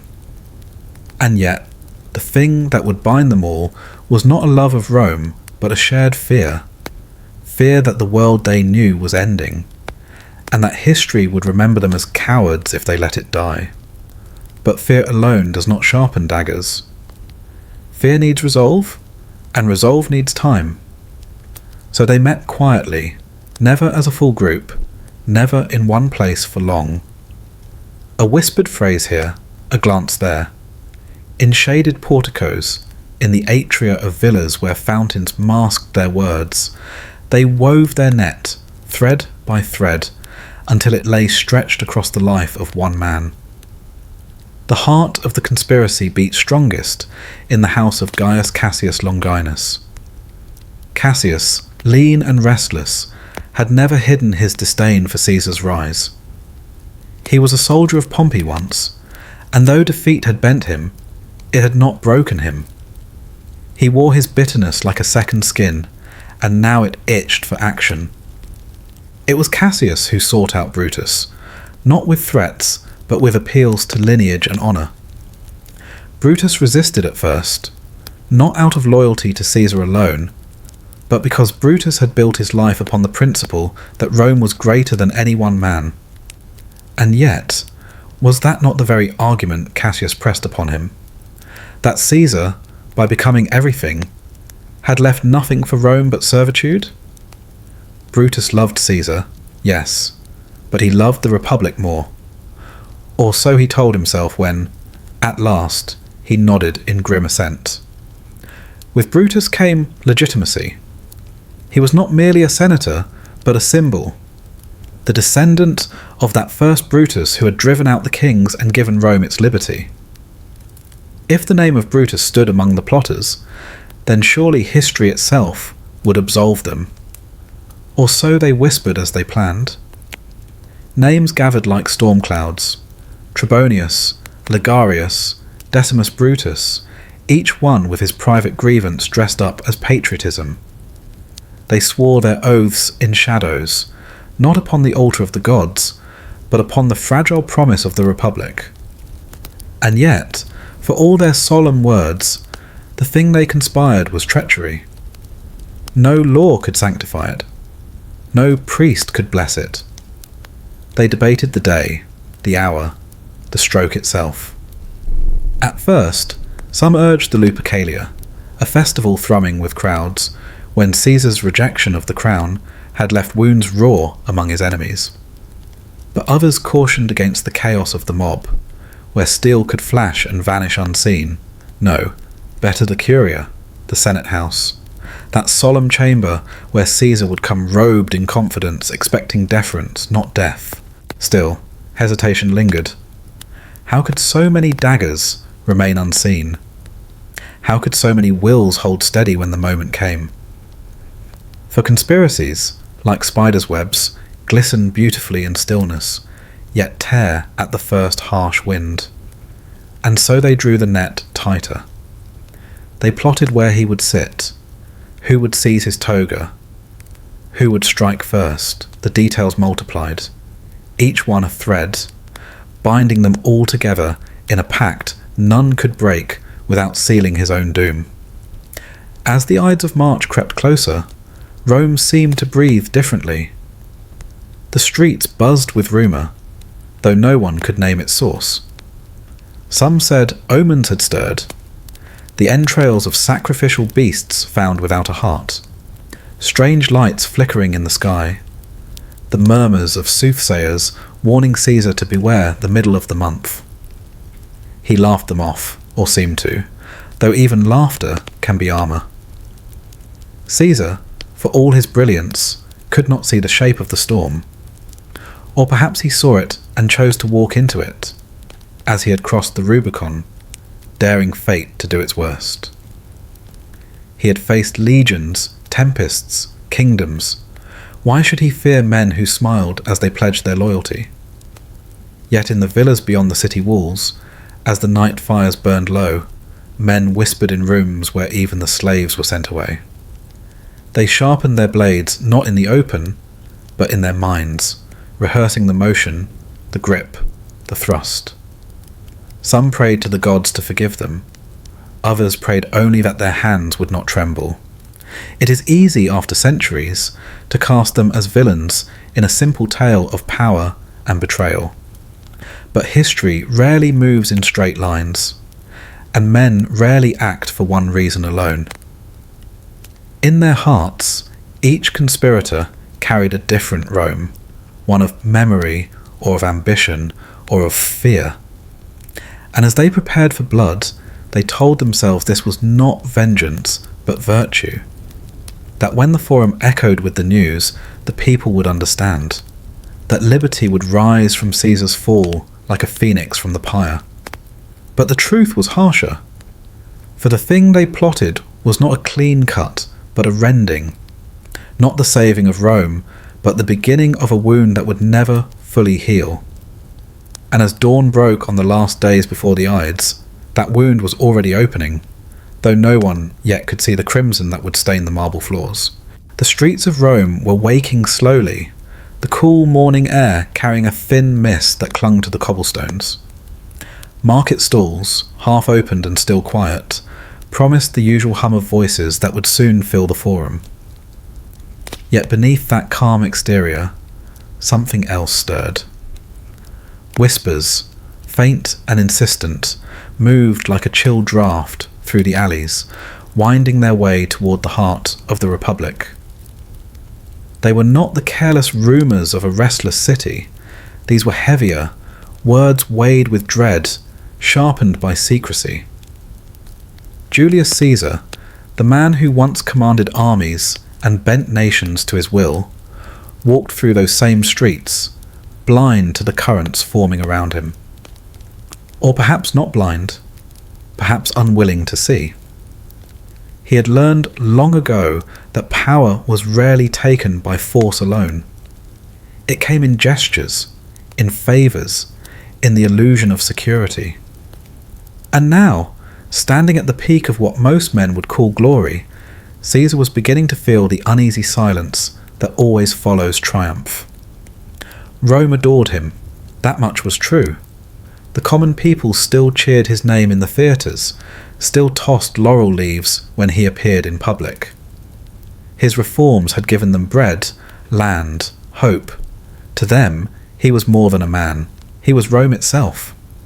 But the Senate, that ancient body of patricians who prided themselves on their lineage and their law, did not cheer. They smiled, yes, but those smiles were thin as a blade's edge. Behind them lay something colder, something older than Caesar's ambition, the fear of a republic slipping away, grain by grain, into the grasp of a single man. And in times like these, fear does strange things to reason. Perhaps Caesar sensed this. Perhaps that was why his nights had grown longer, the shadows deeper, the hours marked by distant thoughts rather than sleep. He had seen enough of men to know that loyalty is as fragile as glass, and ambition as endless as the sky. He had seen it on the battlefields of Gaul, in the palaces of Alexandria, in the very eyes of those who now stood closest to him. They bowed, yes, but how deeply? They swore oaths, yes, but to what end? The city carried its omens too, as if nature itself had grown restless. Unnatural storms had swept across the countryside. A lion had been seen wandering near the Capitoline Hill. Men swore they had glimpsed ghosts drifting through the Forum at night. Rome was a city that believed in signs, and lately there were too many to ignore. Priests offered sacrifices, only to find the entrails twisted in ominous patterns. Even the augurs, those men who read the will of the gods in the flight of birds, began to mutter their warnings in hushed voices. And then there was the dream. Calpurnia, Caesar's wife, had woken before dawn, her breath shallow, her hands trembling as though they had been plunged into ice. She had seen something so vivid that the line between vision and reality blurred like ink on wet parchment. In her dream, the walls of their home had run red with blood. She had seen her husband's statue toppled, crimson flowing from its stone wounds. She had heard cries rising from the streets, the kind of sound that belongs to chaos, not celebration. And she, who rarely spoke of omens, clung to him that morning, begging him to stay, to avoid the Senate, to treat this day not as a duty, but as a danger. But Caesar only smiled, that calm, almost careless smile that men wear when they have convinced themselves that destiny bends only in their favour. He assured her that the gods favoured him, that the day was his to command, as all others had been. Perhaps he believed it. Or perhaps he knew, deep down, that fate has a way of ignoring the prayers of men, even men who call themselves kings in all but name. The city, meanwhile, whispered louder. The Ides of March drew near, a date that meant little to most, a marker on a calendar, a point in time. But to a certain handful of men, it meant everything. They met not in open halls, but in the still corners of porticos, in gardens walled high against prying eyes.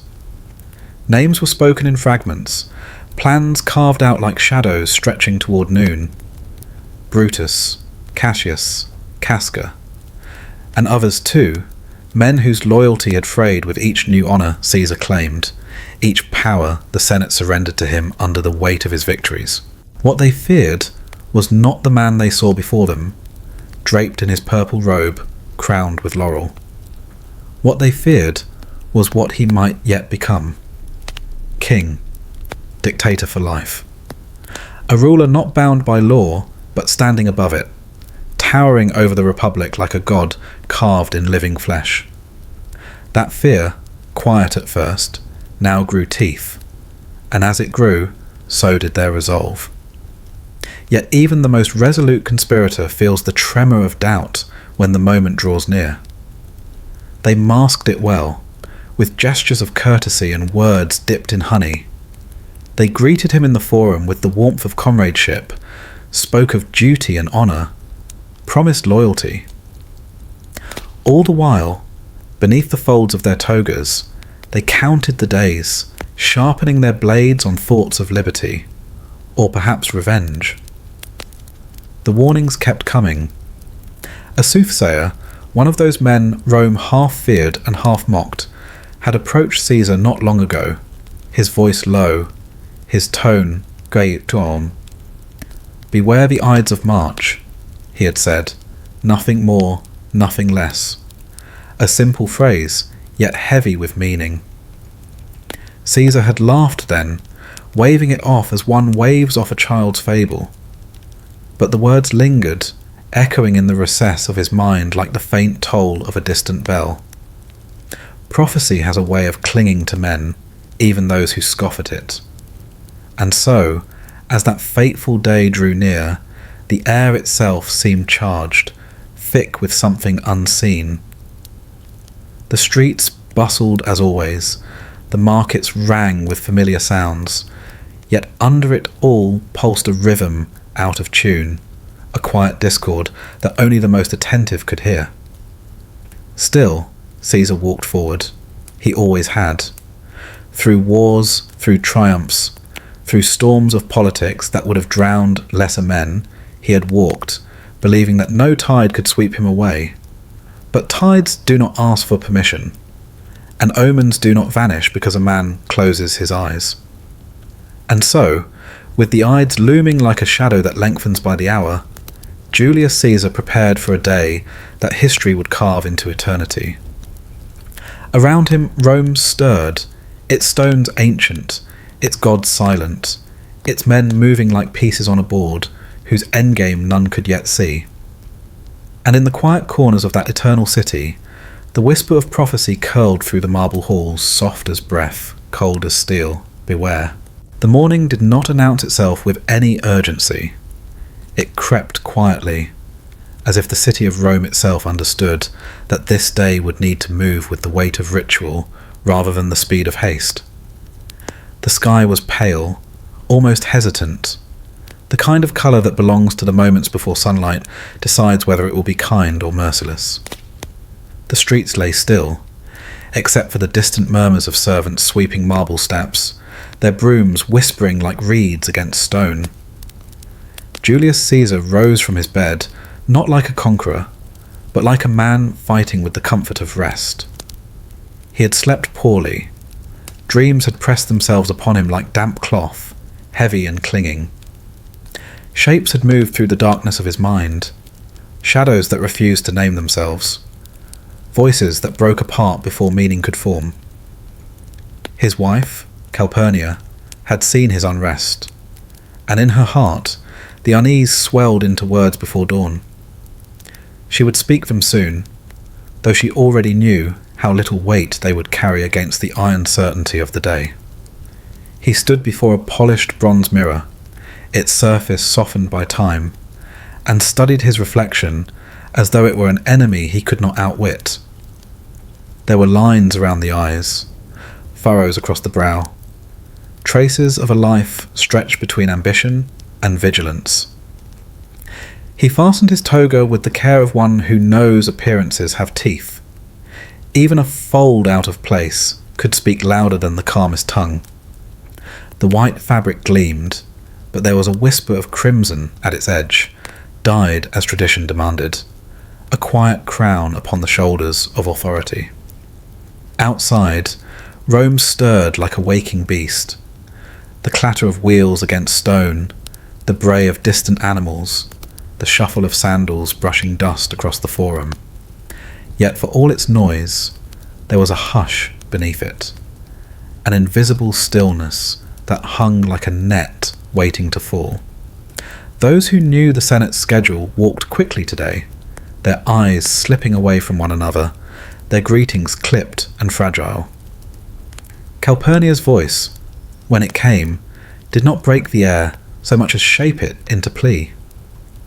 She told him of dreams filled with omens, a statue bleeding, lions wandering the streets, voices crying out in warning.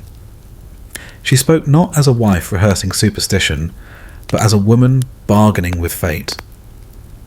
Her hands touched his arm lightly, as though her fingers could anchor him to safety if they only held firm enough.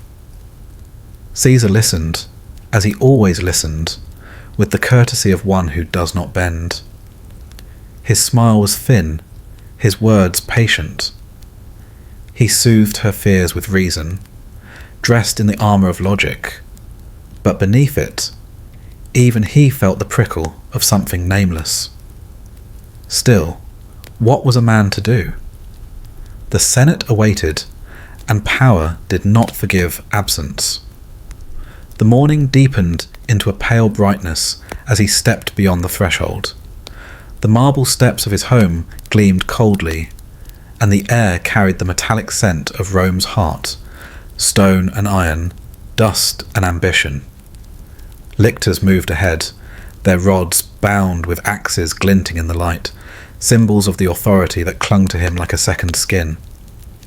Behind them trailed attendants, slaves, and those whose fortunes leaned upon his shadow. It was a procession, but not one of triumph. There was no cheering crowd, no laurel wreaths today. Only the soft scrape of sandals, the measured rhythm of men who walked because ritual required it. The streets he passed were streets he had conquered 1,000 times in thought, if not in battle. Every column and arch spoke of victories carved into stone, names inscribed to outlive their owners.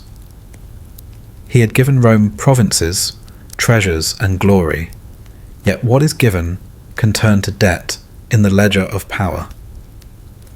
That truth lingered in the corners of his mind as he walked, though his face betrayed nothing but calm. A dictator could command legions, bend republics to his will, but he could not command the silence of envy, nor the hunger that grows in men who call themselves friends. As the procession wound its way toward the forum, vendors called out their wares with voices less spirited than usual, as though even commerce had caught the scent of unease. A butcher's knife struck bone with dull precision. An old man arranged figs in a neat line, his fingers trembling slightly, whether from age or the chill of rumour. Eyes followed Caesar, but few held his gaze. Those who did looked quickly away, their expressions folding into masks of indifference.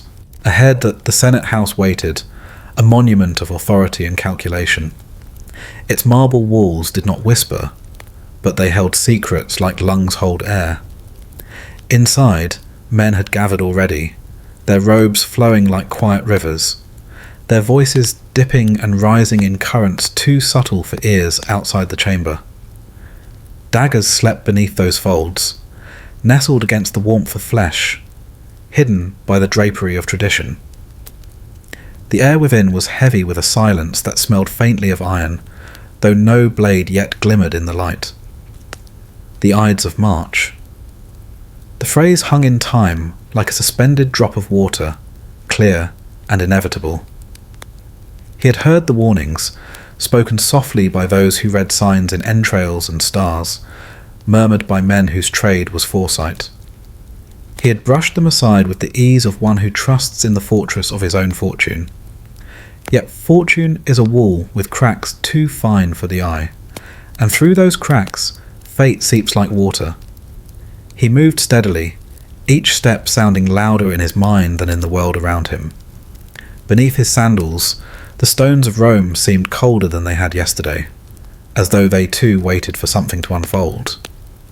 The robed figures at the Senate's entrance bowed slightly, their gestures courteous, their eyes deep pools of calculation. One man stepped forward, a senator with a practiced smile and words dipped in honey. His greeting flowed easily, his tone almost tender, like a friend offering warmth on a cool day. But even honey can hide poison, and tenderness can be a mask stretched thin over malice. Inside, shadows lay pooled at the base of the columns, long and patient. The chamber opened like a mouth, swallowing sound, shaping it into whispers. Caesar paused for the briefest breath, his hand brushing the edge of his toga, feeling its texture, its weight. Somewhere in the marrow of the moment, a stillness deepened, so quiet it seemed the world itself had drawn in a breath. And then he stepped forward. The morning was soft and quiet, almost tender in its stillness, as though the city had decided to draw a thin veil over its own noise. Rome rarely felt this subdued. The streets that usually roared with chatter, the clatter of sandals on worn stones, and the calls of merchants felt curiously hushed. There was a breeze, light, almost hesitant, as if even the wind understood the weight of the day. And in that air, the Ides of March unfolded like a slow-moving shadow. Julius Caesar awoke early, not because the day demanded it, but because some part of him could not fully rest. Sleep had been fitful, uneasy, though he would never admit it aloud. He had brushed off dreams before, dismissed omens with a laugh, yet something about the night lingered. His wife, Calpurnia, had stirred beside him with a start during the small hours. Her breath came quick, her hands trembling as she clutched at his arm. The dream, she whispered of blood running down the marble steps, of the Senate, of statues spattered in crimson. He listened, patient in appearance, but firm in his dismissal. Caesar, after all, was no ordinary man. How could a dream bend the will of Rome's most powerful figure? Still, the unease remained like a soft echo in the corners of his mind. The morning light stretched across the floor in thin, golden stripes as the household stirred. Servants moved with careful steps, arranging garments, adjusting the folds of his toga. The whiteness of the cloth seemed almost too pristine today, too ceremonial. As they draped it across his shoulders, there was a pause, fleeting but real, as though even their hands carried some quiet knowledge that this day was not like others. He wore the laurel wreath, its green leaves fresh, its scent sharp against the air. An emblem of triumph, of power, of a man who had walked through battles and bent history into his shape. Yet as the wreath settled on his brow, it felt heavier than usual, though he said nothing. Calpurnia tried once more to sway him. Her voice was low, almost pleading, but without drama. It was reasoned, calm, yet urgent in its undercurrent. She spoke of the dream again, of the signs she had heard whispered by others. The soothsayer's words from days ago still hovered in memory. Beware the Ides of March. Simple words, easy to dismiss. And Caesar, as always, met the concern with a tempered smile, a dismissive ease. He was Caesar, the man who had crossed Rubicon, who had stood unshaken where others faltered. What power could superstition have over him? The Senate awaited. Rome awaited. He would not cower behind walls because of omens and whispers. That was for lesser men. Still, he agreed to a token delay, if only to calm her mind. The minutes stretched into an hour, long enough for the tension to grow restless. Then came the arrival of Decimus, his trusted companion, or so he believed. Decimus played his part flawlessly, weaving his words with care, offering reassurance laced with persuasion. The Senate must not be insulted. They awaited his presence with expectation, with loyalty, or so it was framed. To absent himself now would speak of fear, of doubt, and that was unthinkable for a man like Caesar. So the decision settled like a final stone in place. He would go, against dreams, against warnings, against the faint, persistent thread of unease that wound through the day like a low note. He would walk out into Rome. The litter carried him through streets that seemed strangely muted. The crowd, when it appeared, did not roar with its usual fervour. There were faces, yes, but they blurred together, curious, watchful, perhaps a touch subdued. The sound of sandals against stone seemed louder than usual, echoing softly between buildings. Rome itself felt like a city holding its breath. The temples stood serene, columns rising in stately silence, as though they too had sworn not to disturb the air with so much as a whisper. The gods, perhaps, were watching. Perhaps they always had been. The theatre of Pompey came into view, that vast and solemn structure where marble caught the light like a blade. Within its walls, history had been spoken, decisions made, the fates of men sealed. Today, it would cradle something heavier, something that would ripple through centuries. The Senate gathered there, waiting. Men of rank and repute, men whose voices had once hailed Caesar, whose hands had once clasped his in gestures of loyalty. And yet, beneath the folds of their togas, something colder waited, a secret shared in glances, in the quiet certainty of what must be done. He stepped from the litter with the poise of one accustomed to the eyes of all who beheld him. Every movement was measured, smooth, without haste. The toga settled about him like a sculptor's final touch on a statue of command. His companions trailed, a cluster of loyalty, or the illusion of it, yet even in their presence the air felt solitary. The steps beneath his sandals were ancient stone, worn by countless feet before his own. He climbed them without pause, though the warning, "Beware the Ides," brushed faintly through his thoughts, like a shadow slipping past the edge of vision. Inside, the light dimmed to a coolness that spoke of enclosed space, of stone and echo. Voices murmured in the hall beyond, the cadence of men in conversation, awaiting business to begin. The smell of marble dust and oiled bronze lingered faintly in the air. As he entered, a hush moved like a tide through those gathered. They rose in respect, as always, the choreography of power and protocol seamless, perfect. Caesar walked among them with the calm authority that had long defined him.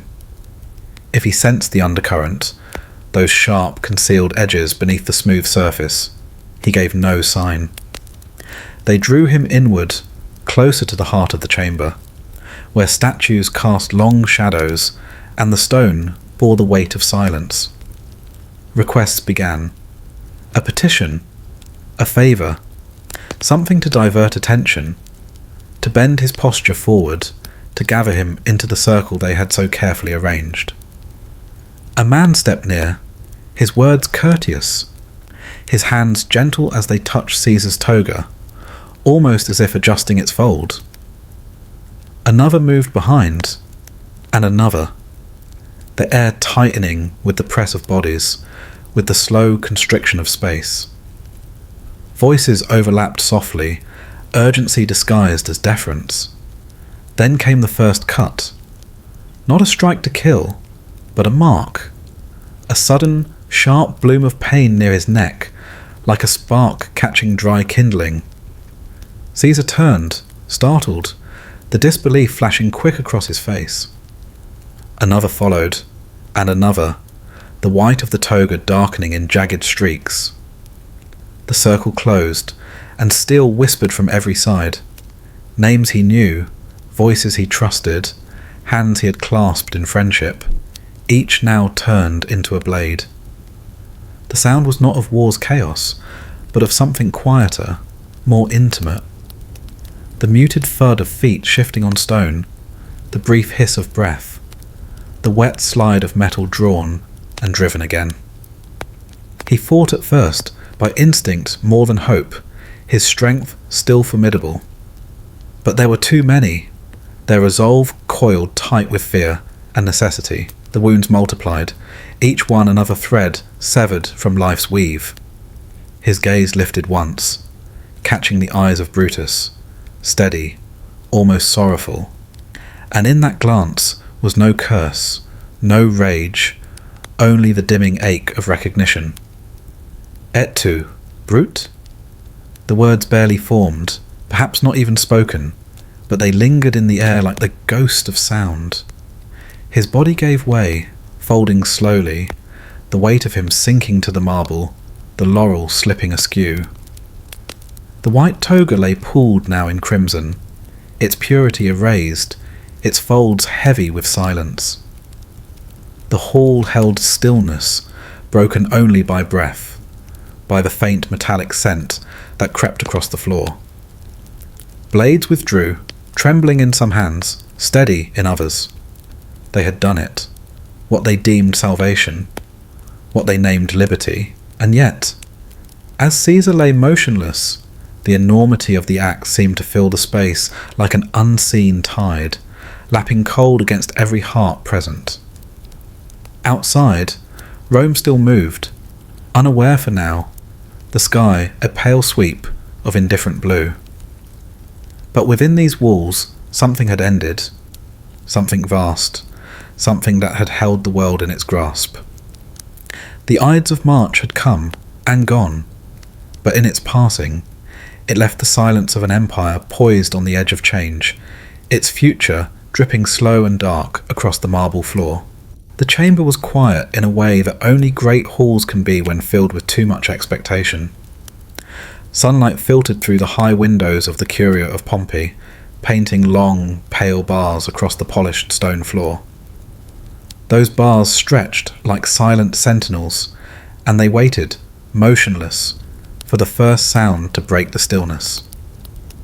Somewhere beyond the walls, the city of Rome breathed and bustled, unaware that the day would carve its name in history with quiet cruelty.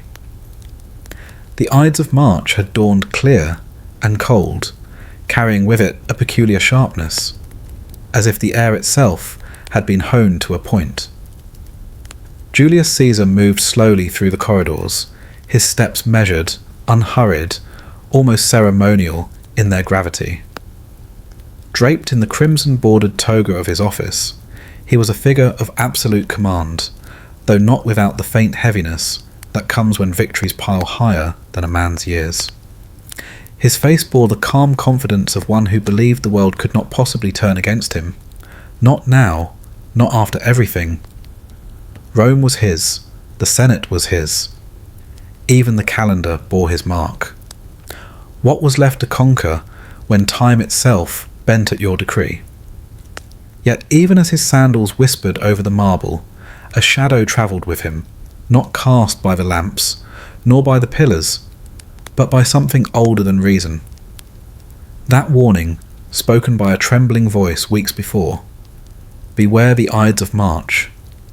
It had clung to him like a persistent echo, flitting through his mind in quiet hours, only to be dismissed like an ill-formed dream. A ruler could not afford to bend beneath omens. Caesar had never believed that fate wrote men's lives in advance. He wrote his own in bold letters, across continents. And yet, the words lingered, like the faint smell of smoke in an empty room. The morning had offered its share of hesitations. His wife, Calpurnia, pale with foreboding, had pleaded with him not to attend the Senate. She had dreamed of blood that night, of statues running red, of voices crying out. Dreams, Caesar had told her gently, are but shadows of our fears, chasing themselves in circles. Still, he had wavered. For a moment, the great general, who had broken Gaul, humbled Pompey, and bent the Senate to his will, paused at the threshold of his own home, considering whether caution might be wiser than pride. But pride is a patient persuader. And then came Decimus Brutus, with words smooth as oil, pouring reassurance into the cracks of doubt. The Senate waited, Decimus insisted. To absent himself would seem an insult, a weakness. They had prepared honours for him. Today would only swell his glory. And so Caesar walked, the decision sealed, as decisions so often are, not by omens, but by the voice that spoke last. The Senate's hall loomed ahead, its grandeur unsoftened by age. Pillars rose like giants, holding up the sky of the republicus that was no longer truly a republic. Within those walls stood men who had once called themselves his allies, his friends, men who had shared wine and laughter, who had fought under the same banners. They waited now, with rehearsed smiles and weapons hidden in folds of cloth. Steel slumbered beneath wool, dreaming of daylight. As Caesar entered, the murmurs fell into an obedient hush. He moved toward the curule chair prepared for him, and every step tightened the circle of conspirators. They did not look at one another. They did not need to. The plan had been whispered in enough dark corners, sealed with enough clenched hands. There were many blades in that hall, but there was only one purpose, drawn as taut as a bowstring: to end the man who had grown larger than the state, who had dared to crown himself in everything but name. He greeted them with the ease of a man among peers. Perhaps he saw nothing in their eyes, nothing strange, nothing sharp, only the reflection of his own certainty. And then, as he reached the chair, they closed in. It began like a misunderstanding. One senator approached with a petition, pressing too close, his hand not quite steady. Another joined, then another, their movements oddly urgent. A fabric rustled. A voice broke the air, louder than it should have been. The first blade flashed, catching the light like a sudden star, and drove forward. Caesar stiffened, shock racing faster than pain. The toga's folds bloomed red where the steel bit deep. Time fractured. Sound fled the chamber, leaving only a strange roaring silence. Faces swam before him, faces he knew, faces he trusted, contorted not by fear, but by grim resolve. Another strike, then another, raining down like cold, merciless rain. They came from every side, a frenzy disguised as duty, and each blow was an argument carved in flesh. This is for the Republic. This is for freedom. This is for Rome. But freedom has many faces, and betrayal wears them all. He staggered, trying to speak, perhaps to reason, perhaps only to breathe words into the void. His voice was swallowed by the thud of feet, the hiss of cloth, the wet gasp of wounds.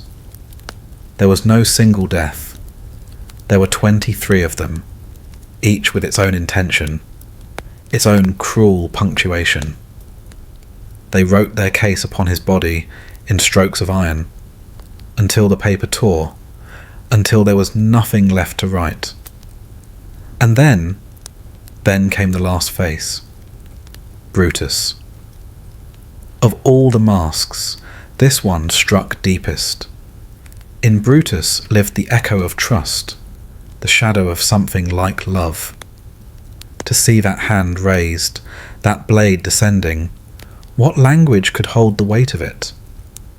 Perhaps he spoke, perhaps the words were real, or perhaps they were only breathed into legend. Et tu, Brute, and you too, Brutus. The question was not for an answer.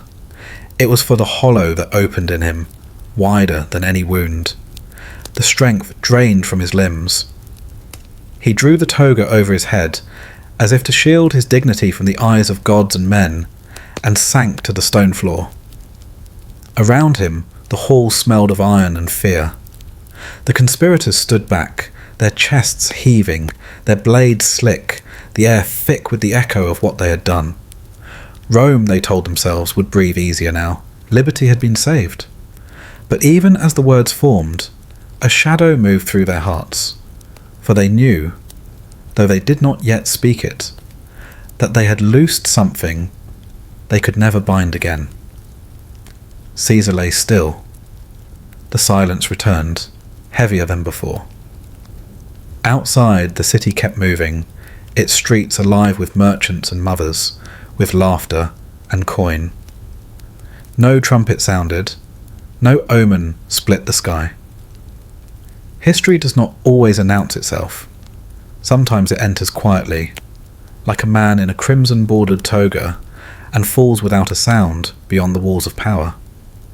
And so ended the life that had begun in the dust of a modest house and risen to bestride the world. Not on a battlefield, not beneath the open sky, but here, in the heart of Rome, beneath the painted ceiling of a Senate house, at the hands of those who once called him friend. The blades were gathered, wiped clean. The men murmured low, their words a mixture of triumph and unease. Somewhere, a door creaked. Somewhere, a footstep retreated. The day outside was still bright. But within these walls, the light felt thin, as if even the sun had turned its face away. And in that strange, suspended moment, history held its breath. The marble floor of the theatre of Pompey had already drunk more blood than it had ever been designed to hold. It was a floor built for ceremony, for the calm droning of political voices, for the deliberation of men draped in white, not for the chaos that had unfolded there just moments before. But that chaos, so sudden and brutal, had left behind something far more haunting than the frenzied shouts and the slash of steel. It had left silence. A silence that seemed almost alive, creeping like a cold mist between the pillars, settling over the benches where senators had sat frozen, and now abandoning their dignity in hurried steps toward the exits. The echo of sandals scraping stone was the last faint sound of their presence, trailing away into corridors where shadows bent like listening figures. And then there was the body. Julius Caesar lay sprawled, his white toga in violent conversation with the crimson that spread like ink through its folds. Around him, the signs of haste lingered. A sandal dropped by someone fleeing too quickly. A scroll left behind, as if words had suddenly become useless things. The Senate chamber looked more like a desecrated temple than a place of law. A thin shaft of light fell from an opening above, painting Caesar's still face in something almost theatrical, as though the gods had decided to light this final act themselves. His hand, the one that had so often swept through the air in command, now hung loosely, fingers curled, palm open to nothing. There was no triumph in the room. Not yet. Only the faint drip of blood, slow and deliberate, tapping against the floor in an irregular rhythm. It sounded almost like time itself was bleeding out along with him. The conspirators had scattered, their courage evaporating as quickly as it had ignited. Brutus, who had delivered the last wound, had fled in the same manner as the rest, his noble ideals suddenly more fragile than the echo of Caesar's voice that still seemed to linger in the chamber, though its owner lay lifeless at their feet. Outside, Rome went on breathing. The streets did not yet know what had happened inside the Senate walls. Market cries drifted lazily, mingling with the clatter of carts and the distant calls of vendors hawking olives and bread. The ordinary life of a city too used to power struggles to flinch at whispers of conspiracy. But whispers would come soon enough. They always did. For now, there was only the quiet murmur of wind slipping through colonnades, carrying with it the scent of blood no one had yet tasted, but would soon scent on the air like a storm coming to break. A few attendants crept in, not with the confidence of men obeying orders, but with the hesitance of those afraid of what they might see. Their sandals barely whispered on the stone as they edged closer to the motionless form, glancing toward the exits as if expecting the assassins to return. One stooped low, hand trembling, and brushed the folds of Caesar's toga. The warmth had not yet left him. Death, it seemed, was still settling into the body, folding itself in layer by layer, like a shadow reluctant to stay, but knowing it must.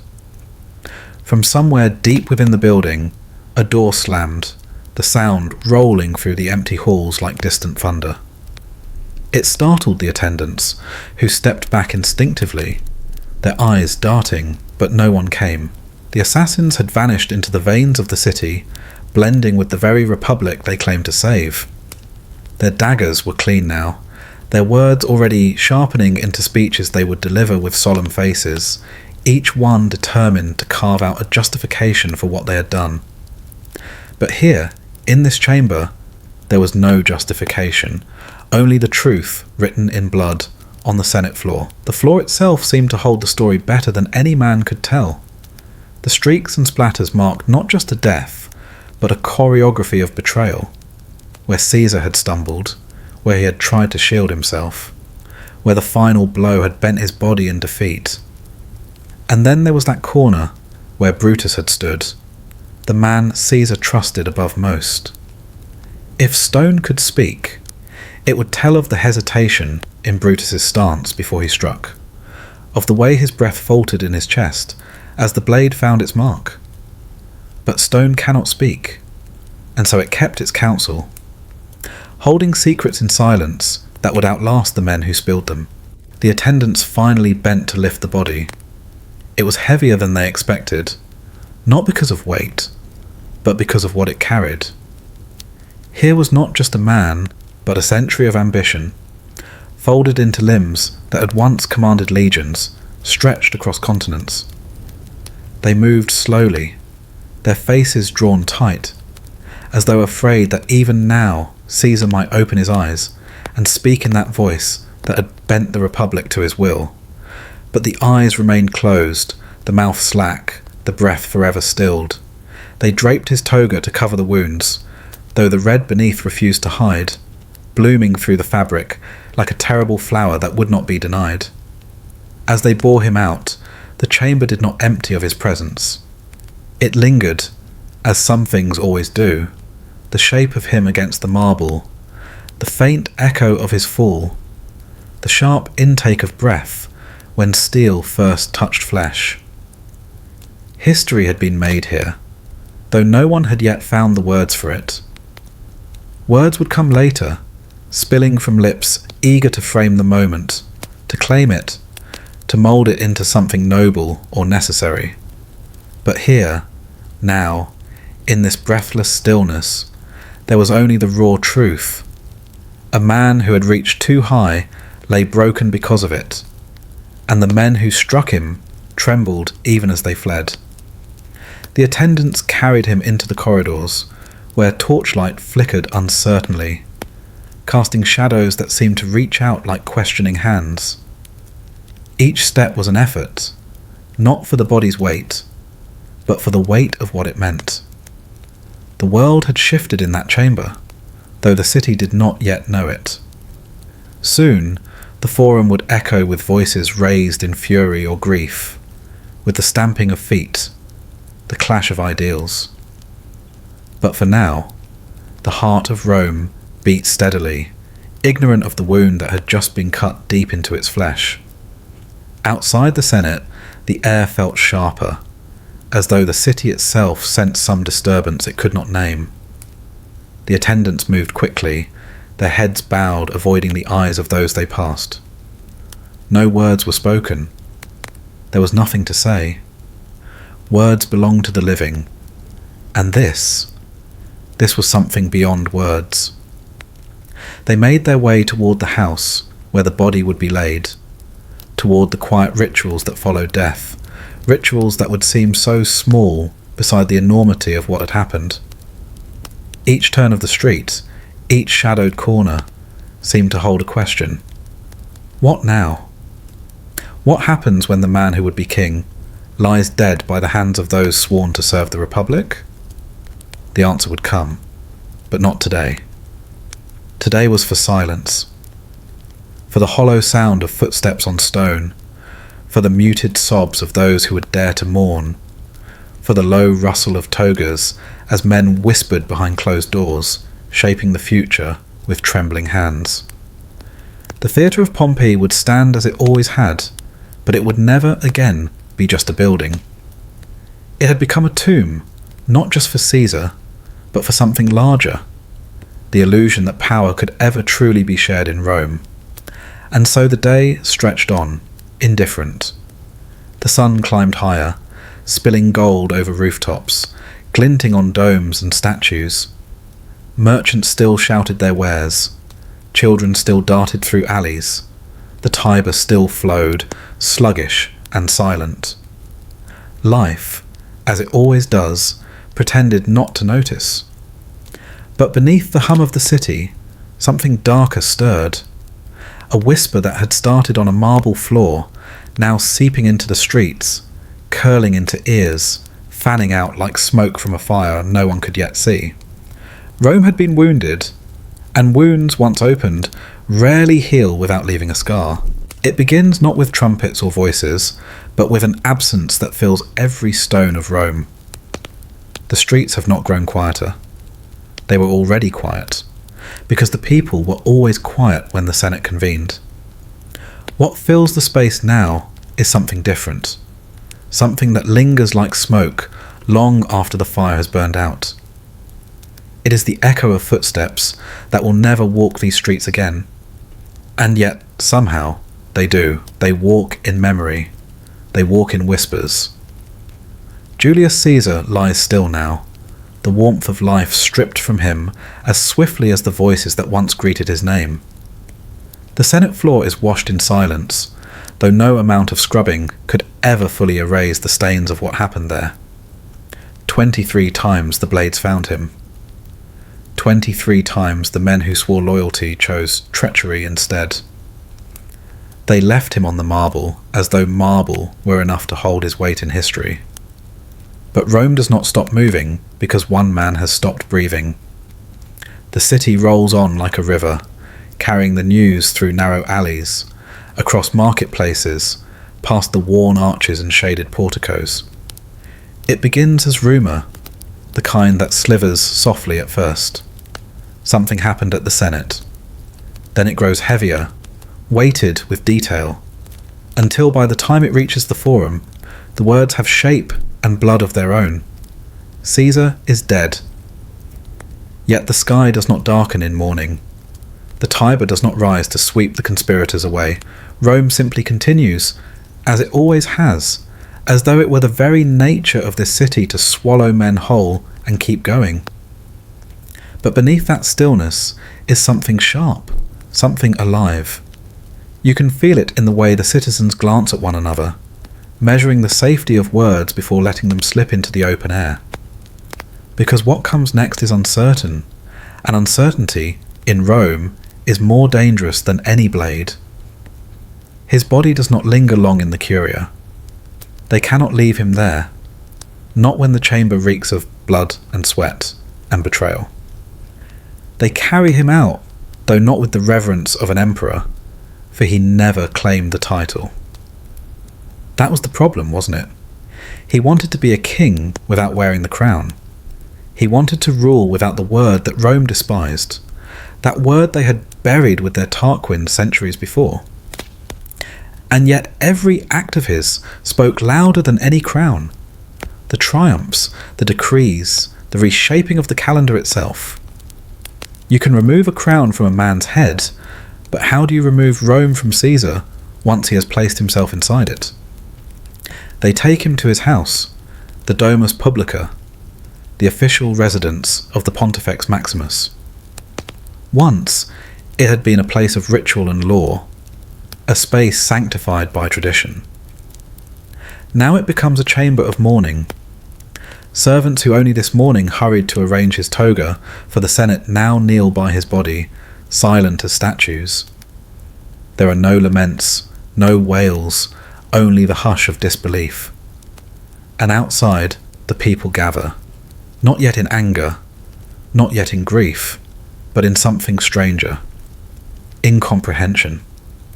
The man who was Rome to them, who fed them, who gave them games, who filled their lives with victories they could claim as their own, has been cut down by those they thought were friends. The Senate called him dictator for life. Now life itself has been cut short. If you stand there long enough, you will hear voices trying to make sense of it all. Some speak of justice, of the old republic saved at the very edge of the blade.